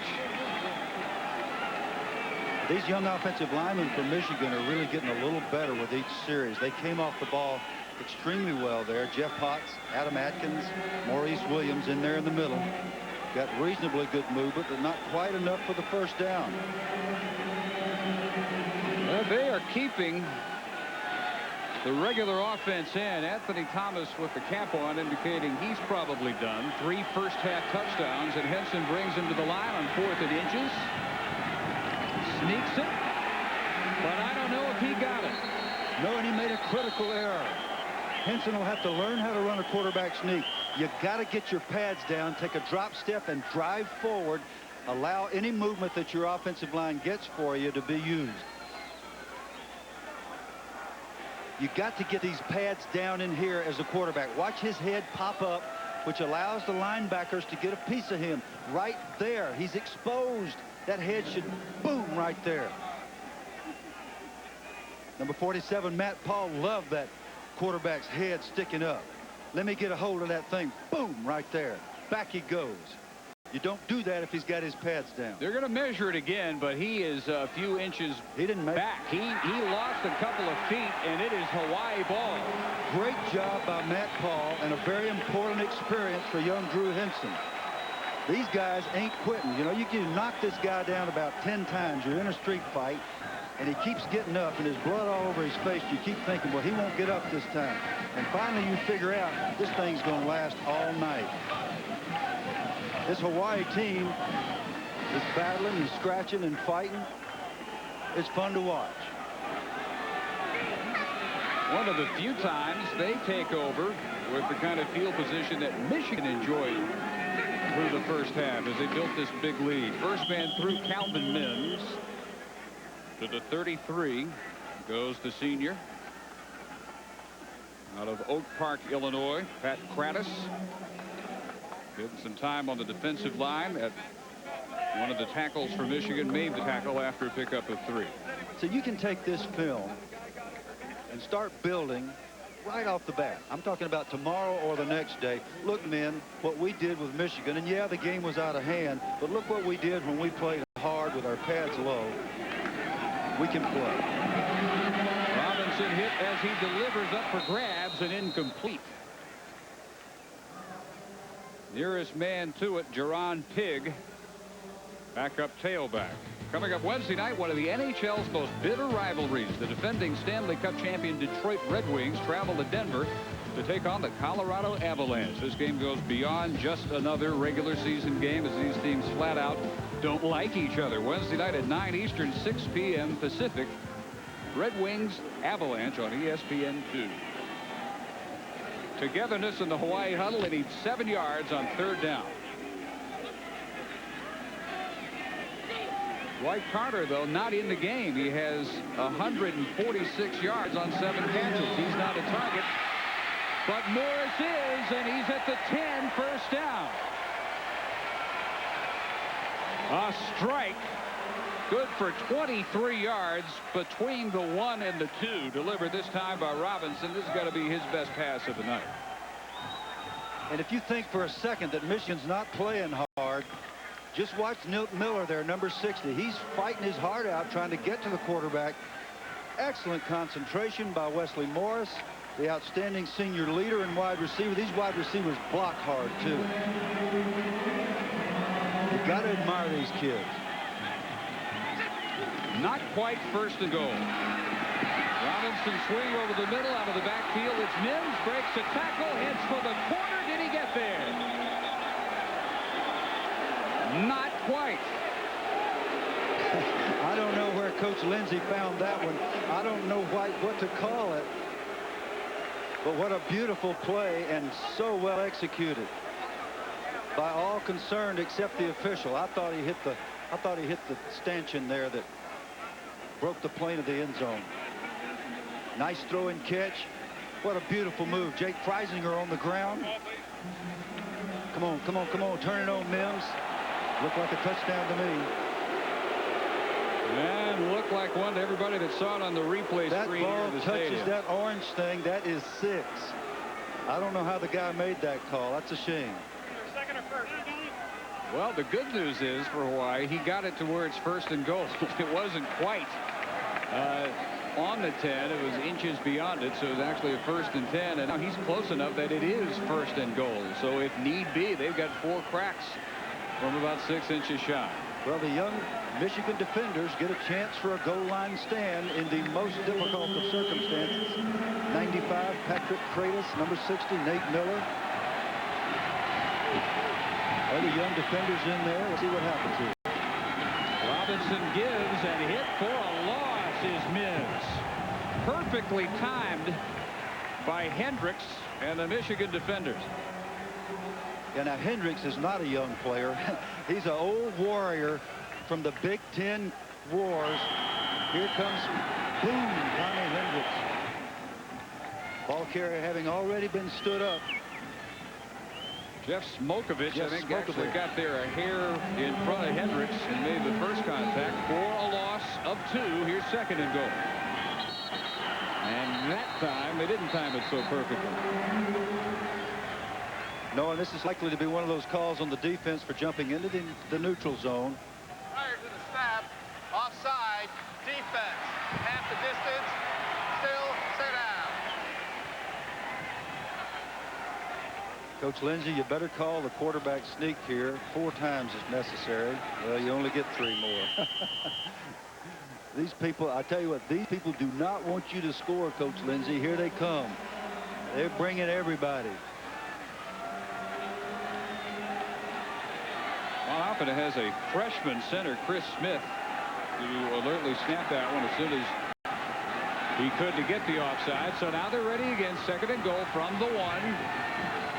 There's the sneak by Robinson, but there is no signal, and they're going to mark him short. And Robinson made exactly the same mistake that Drew Henson did. A quarterback sneak cannot shoot upward. The quarterback sneak has got to go in a direct line or perhaps downward to take advantage of any movement that you might get. If you go up in this direction, people like Smokovich, number 99, are looking for you. Good play by the Michigan defense. Tommy Hendricks there again. This is where strength of numbers and sheer athletic ability and power dominate. 3rd and goal. It's a pitch for Thompson, and he leaps, but he doesn't get in. This has turned into quite a goal line stand with not much at risk on the scoreboard, but a lot of young players getting a chance to put on the goal line stand, and so far acquitting themselves awfully well for Michigan. 4th and goal. And the pride of the Michigan program, Grady Brooks, number 59, runs this play down from behind. Foot on the move, goes to the ground. He's blocked to the ground. Brooks saves the touchdown. 4th down and inches. This time option right. Pitch.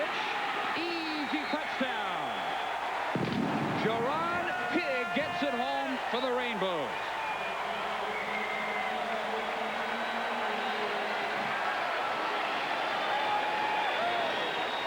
It is a fact of life that the gap 8 goal line defense does not account for a well-executed option. And what we get here is Robinson, who's not known for his foot speed, accelerates down the line, really doesn't take it all the way out, but a great block right there by the fullback gets Pigg into the end zone. Pigg is a junior who had carried it before tonight only twice all year. Robinson calls time. So they'll discuss the try for two with 10:58 to go. Hawaii trying to make it respectable. Hanging in admirably here in the second half. And Robinson used a timeout upon his first look at the Michigan defense on this try for two. Well, what happened is Hawaii was late getting their last guy in the game. There goes split backs. And under pressure, wide open over the middle is Calvin Mims. And it's 41-17 Michigan.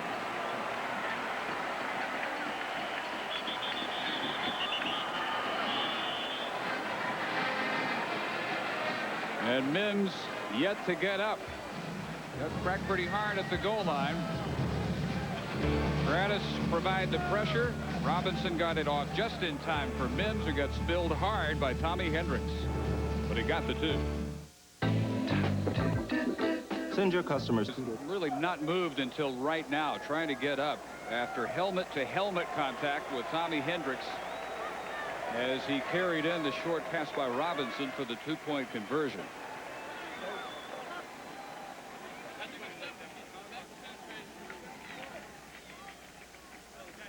This is the touchdown option.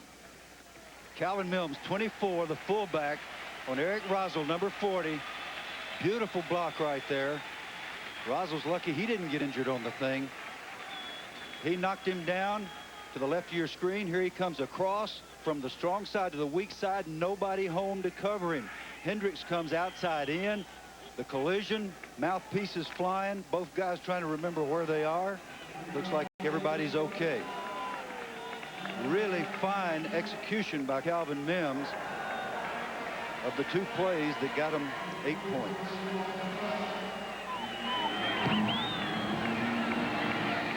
Boy, best kick of the night by Shrout.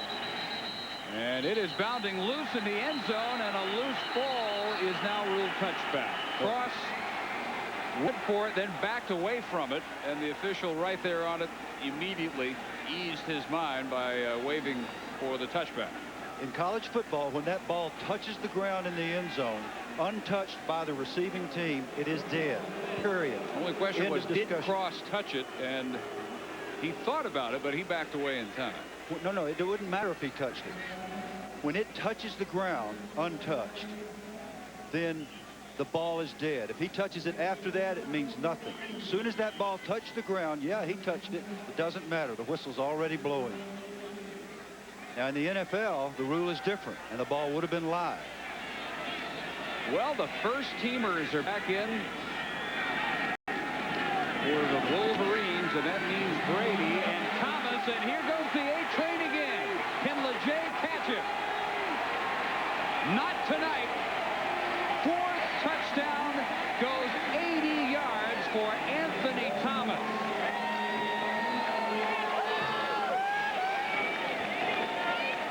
Now, this is a statement by Lloyd Carr, not to Hawaii, but to Michigan. If you get out there and start jacking around and start getting yourself knocked around and they start scoring points on us and we're not moving the ball, we're coming back with the starters and we're going to remind everybody of who we are. And here's how we do it. Now the starters can go back and resume their rest. Well, I don't know. He may not want them to resume resting. I'm not sure how happy he is with his team right now, because he knows his backups are better than what they've been playing. They've been sort of manhandled here.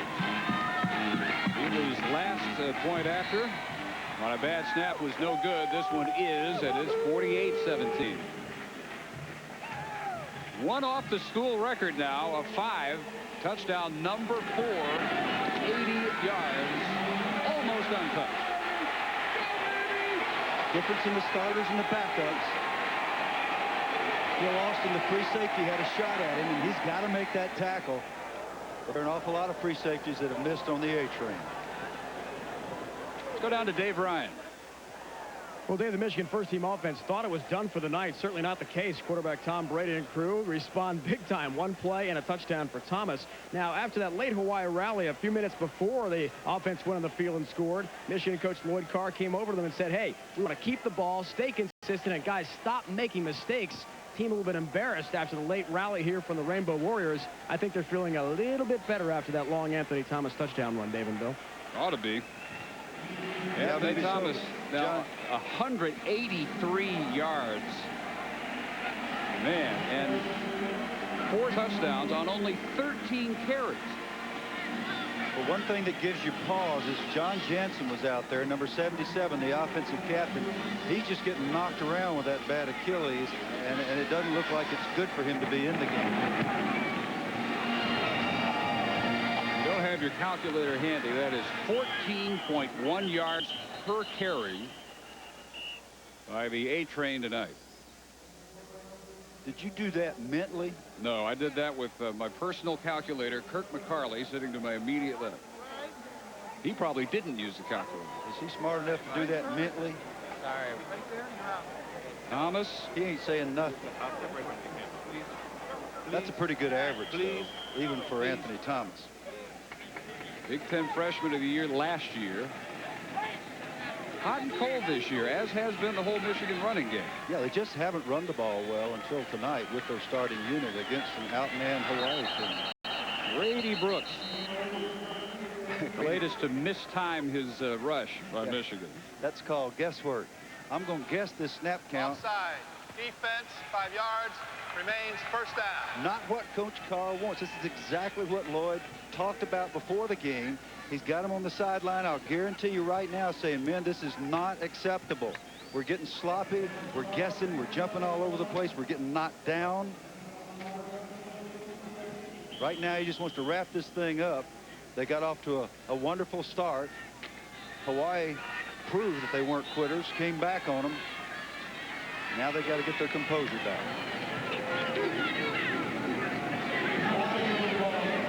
Robinson, another drop by Kane is almost intercepted. Kane has the 1 touchdown catch. Other than that, he has really struggled. A forgettable night for the senior. That would have been a tough catch. He probably should have made it, but it was behind him. It just looks like to me, with a good off season and a good spring practice, Robinson can be a reasonably polished quarterback. He certainly has the arm strength, the intelligence, and the courage to do so.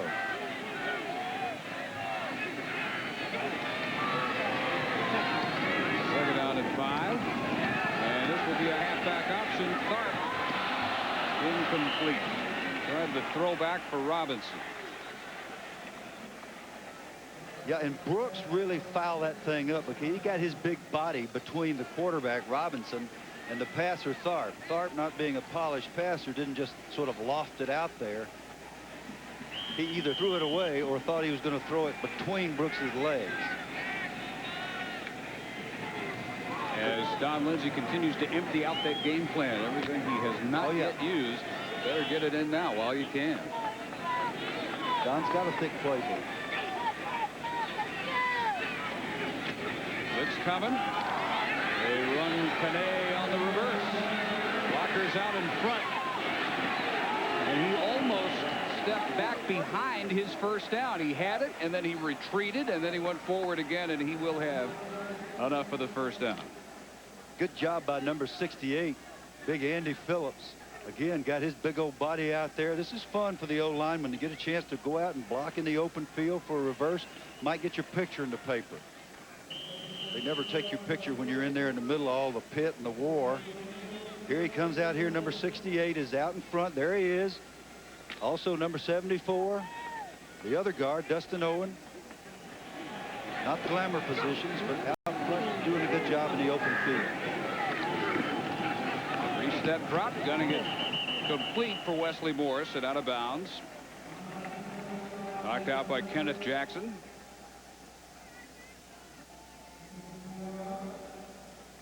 Now, one thing that the defensive coordinator, Tom Williams, for Hawaii said, well, I guess about the only good thing we could say about this season is a lot of our young guys got to play. Well, for Michigan, because they've been in nail biters virtually every week, their young guys have not had a chance to play. Here's Tom. Very bright guy. Played his football at Stanford. Actually played for Dennis Green and Bill Walsh. So he's served under the best. Recruited there by Jack Elway, John's father. Well, that too. Out pattern incomplete, intended for Dwight Carter. Night of some big plays. Most of them, of course, have been turned in by Michigan, but Fred Van Oppen has had a few to watch himself here in the second half. Beautifully thrown deep ball for the touchdown to Kane, and then the option pitch. Jaron Pig takes it in. That got the first teamers back on the field for one play for Michigan, and that one play carried 80 yards on the fourth touchdown of the night by Anthony Thomas, making it 48-17. And on 3rd and 6 against the blitz, he just barely got it off in time. And Jeff Smokovich, number 99, is having a career game, getting a chance to play. First time we've seen him play, and we've had several Michigan games. He showed excellent timing and quickness on the blitz. Rather impressive numbers for the A-Train. Career high in yardage and in touchdowns. If he happens to get in one more time and scores again, then he ties the Michigan school record.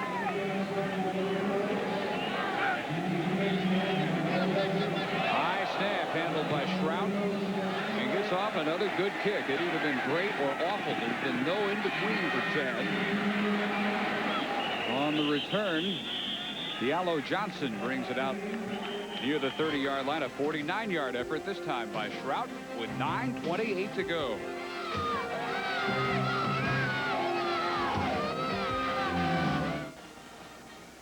Tom Brady back on the bench, having been in for just the one play scoring drive, such as it was. All he did was turn and hand it to Anthony Thomas and head right back to the bench.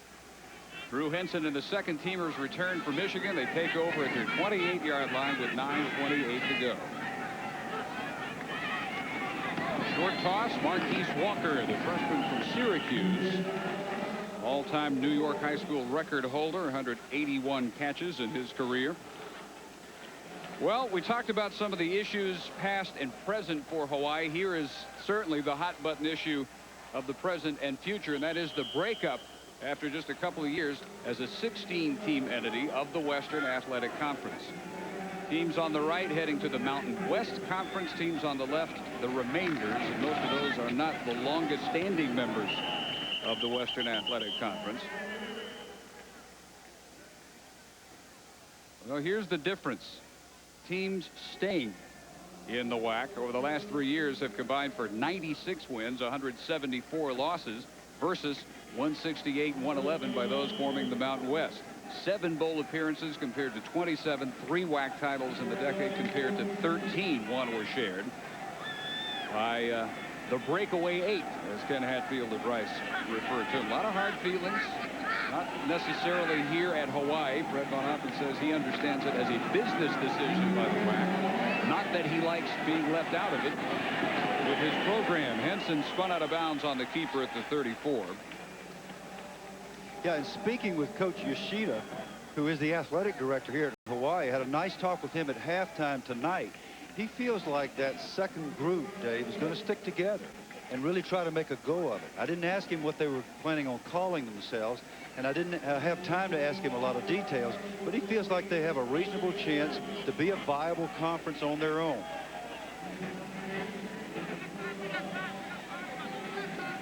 Well, something that you know recruits are going to be asking. What conference are you in? Who's going to stay? What are the chances that you might be leaving? They do ask all of the above. Epstein's punt. Oh! Well, it was supposed to be fair caught by Charles Tharp. Luckily for Charles, it was muffed right out of bounds. A 49-yarder by Epstein. Yeah, and had he caught it, he could have been called for an illegal signal. You can't wait that long, and Charles knows that. He's a veteran player. You got to get that hand up much more quickly than that. First of all, to give yourself a chance to catch it, and second, to have a legal fair catch signal, which in practice is to give the coverage team fair warning that you're making a fair catch. Let's throw it down, standing in the gentle mist falling here at Aloha Stadium to Dave Ryan. Rhino? Well, Dave, when it comes to athletic budgets, Michigan and Hawaii could not be further apart. Now, annually, Michigan's athletic department budget runs $45 million. Hawaii, meanwhile, makes an estimated $14.5, and that's before proposed cutbacks announced here last week. Michigan's football operating budget, $8.5 million. Hawaii at $3.2. Now, when the Wolverines pack in 111,000 plus to Michigan Stadium, the school brings in $3 million per game, almost the entire year's budget for the UH program. Guys, a case of have and have-nots. A minute ago, athletic director Tom Goss of Michigan also said the Wolverines send back 11,200 season ticket requests that are rejected because they don't have room per season. That's a lot of desire to see Michigan football, and a lot of money, too. Well, that's having added seats since last year. Still can't pack them all in. After the carry by Grant, Wesley Morris makes the catch and is driven out of bounds near the first down marker. Andy Seckler with the tackle over there at about the 28. Well, definitely haves and have-nots. In a situation like this, Michigan has a lot of its travel expenses, in effect, picked up by Hawaii. They have to write a rather sizable check as a guarantee to Michigan, one of the enticements to get them to fly out here about 4,500 miles or so. Well, that seems almost obscene, but for Hawaii to have to foot the bill for the guys that are most assuredly the haves, but this is a prestige game and they get on television. It helps their program. Short dive over the middle on the attempt for the first down. Fred Lau was turned away, still about a yard short. It's only the second time they've gotten together. Michigan won at the end of the '86 season, 27-10, en route to the Rose Bowl, which they lost 22-15 to Arizona State, coached by John Cooper. Game that helped get him the Ohio State job. Stretch of the chains is not quite enough for the first. Michigan is 4-1 all time against the Western Athletic Conference.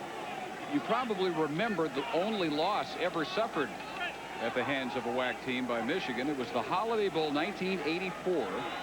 BYU, as the WAC champ, tied into the Holiday.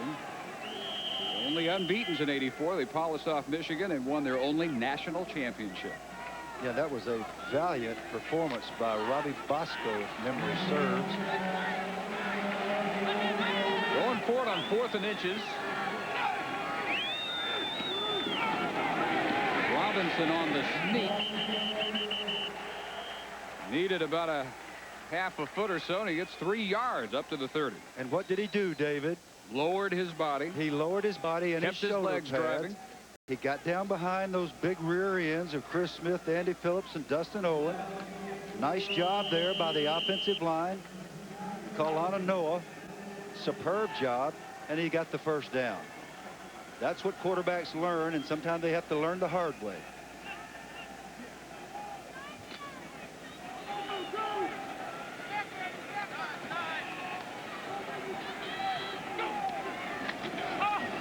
Robinson looked right, throws it over the middle, again hurried into an incompletion intended for Wesley Morris. Tom Goss, the Michigan athletic director, is with Dave Ryan. That's right. Dave joins us here on the Michigan sideline. Tom, how does this victory to be here for the Wolverines affect your bowl situation? Well, we needed to win, but we also need some other people to lose some games. We don't know where we're going to go. It could be the Outback. It could be the Citrus. We think it might be someplace in Florida. But we don't know what the outcome is going to be unless Notre Dame lose and a few other teams lose in this process. Can you believe all the people you have out here? This is an amazing showing of Michigan faithful. It's pretty incredible. You know, we have a big following. And I think some of these people probably came because they couldn't get season tickets at home. It's a long way to come for a game, though. Thanks a lot, Tom. Guys, demand is high for a Michigan game. They'll come 4,500 miles to see the Wolverines play in person. Well, you see those shirts all over the island. That's not the only reason they come. No. They sold out of those shirts after a pep rally last night in about 20 minutes. And I like taking orders. Yeah, I like the sign I saw a while ago that said, Michigan, wind chill, 84 degrees Fahrenheit. Yeah, people get over here and can't wait to rub it in on everybody that left behind. Right. Draw play. Nice room right up the gut for Afatia Thompson, the Polynesian fire dancer, who has 12 yards. Tate Shansky made the tackle. The Big Ten will not be able to fulfill all the spots waiting for them because they don't have enough eligible teams this year. Of course, Wisconsin is headed to the Rose. That was made official earlier this week. Citrus, Outback, Alamo, Sun, and the former Blockbuster Bowl, now the Micron TC Bowl. But the Michigan State loss today to Penn State, another carry by Thompson. The last possibility was sewn up. Michigan State had to win to get 7-5. They won't take you if you're only 6-6, and they played the extra 12th game early in the season, their first game against Colorado State.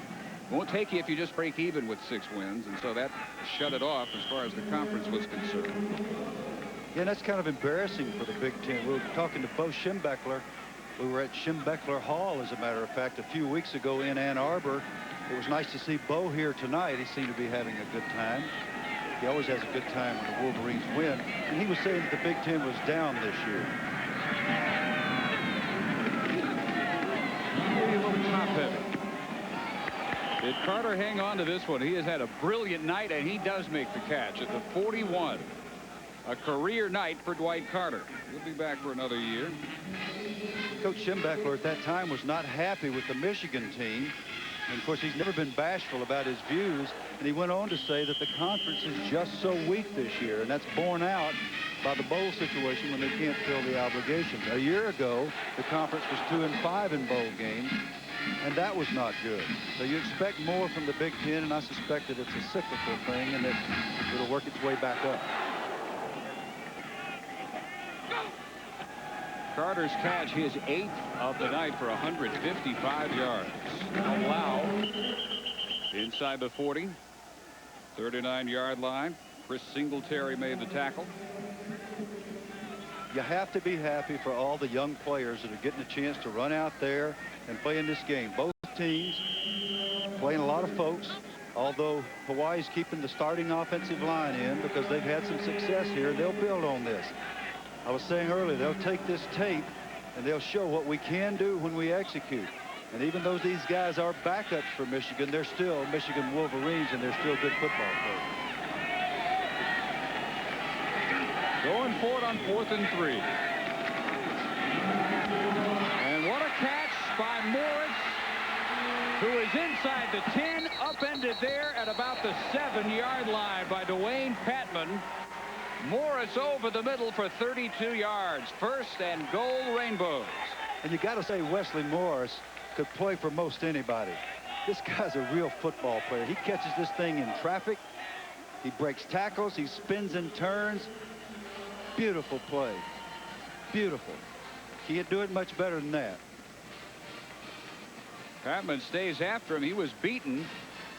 He's the guy that Morris spins away from right here, and he recovers and prevents the touchdown at the 7. And he actually had the ball tipped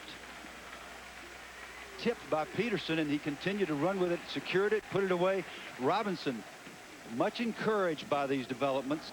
You continue to build on it because you got to come back and get started day after tomorrow on the next season if you want to improve. And there are a lot of young players in this Hawaii program that have a chance to make this an improved team next year when they line up to play. Well, Morris gives Robinson 200-yard receivers tonight. Carter has been there for quite a while. Here's Pig. Giron for about a yard near the 6. That catch by Morris, his 9th for 124 yards.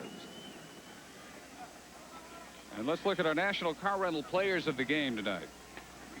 Michigan, easy choice, Anthony Thomas. The A-Train has a career night, 183 yards, 4 touchdowns. And Dan Robinson, after a very shaky start, at one point was 3 for 12, but he recovers and has the Rainbows in position to cut it to 48-24, perhaps, near the 2-minute mark. Dan Robinson has a future as a college quarterback. He's got guts, got a good arm, got some savvy. It takes the toss, cuts it back, buried at the 4. 3rd and goal from there. Well, our last regular season telecast with a great group of people we work with on the Big Ten football mostly all year, and our chance to thank them, our producer Tom Archer, director Bruce Troit, Statistician Kurt McCarley, spotter David Robinson, our operations manager Al Killian, Dean Pearce, Scott Frey, Peter Petro, Roger McNally, Kent Ayers, John Shupin, Eric Grubb, Gene Kelly, Tim McClure, Bill Pierce, Paul Seffel, Chuck Seffel, Lloyd Ernest, leaving out a lot of people, I'm sure, but those are just some of the people we need to thank for terrific efforts all year long. Great folks, and I want a special thank you to Peter Petro, without whom I could not function. There's no other way to say it. Timeout is called with 1:21 to go.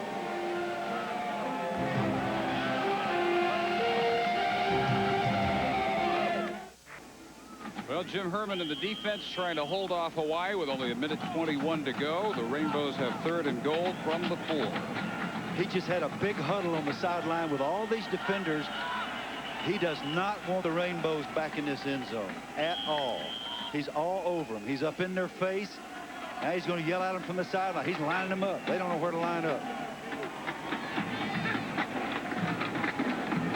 The toss, throw incomplete as the pattern by Dwight Carter was broken off. Well, Tate Shansky interrupted the pattern very well. That's his job. Number 42, the safety, stepped up and got a piece of the receiver. I believe that was Carter trying to get in there, wasn't it? Yep. He just didn't let him in there, and he hit him before the ball was thrown, so it was a legal play. And that's step 1 of the Michigan effort to keep Hawaii out of the end zone. Hawaii, the lowest scoring team in Division 1A. Average 12 per game. They're already beyond that. And for them to get into the 20s, make them feel a little bit better about the end of their season. Another one into the back of the end zone is incomplete. Morris was the nearest target, and Dan Robinson's final drive of the night ends in frustration. Yeah, that was the same play that they had run earlier for the 2-point conversion that worked so well, with the fullback coming across from the strong side to the weak side. This time the safety stayed at home, covered it. He had to throw it away.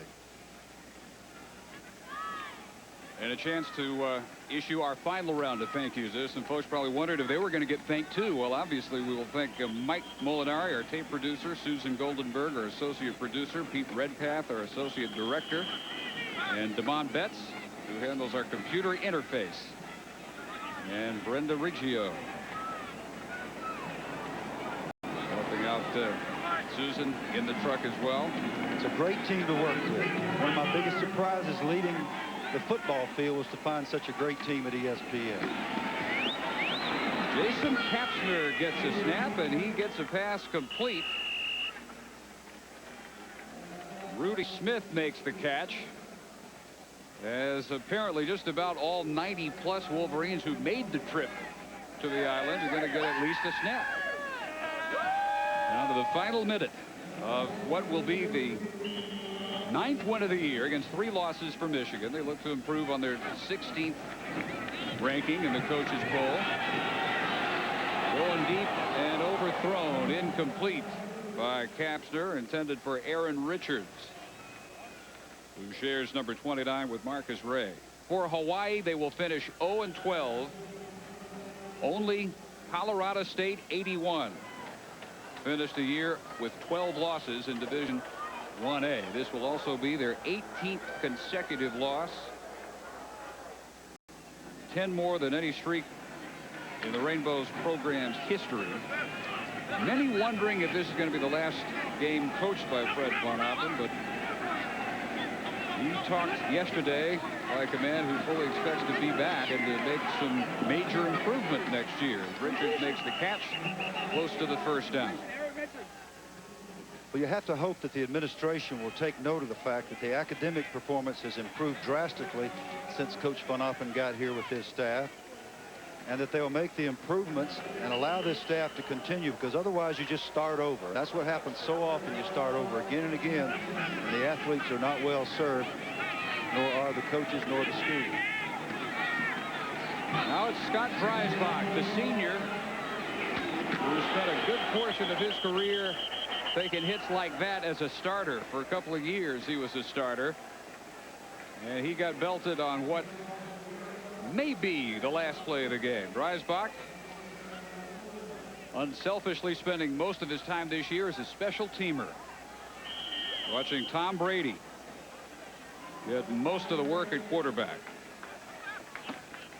And now Dreisbach will give way to Kapsner for, if there is time, one more snap. There isn't. It's all over, and Michigan takes a 48-17 victory over the Rainbow Warriors of Hawaii.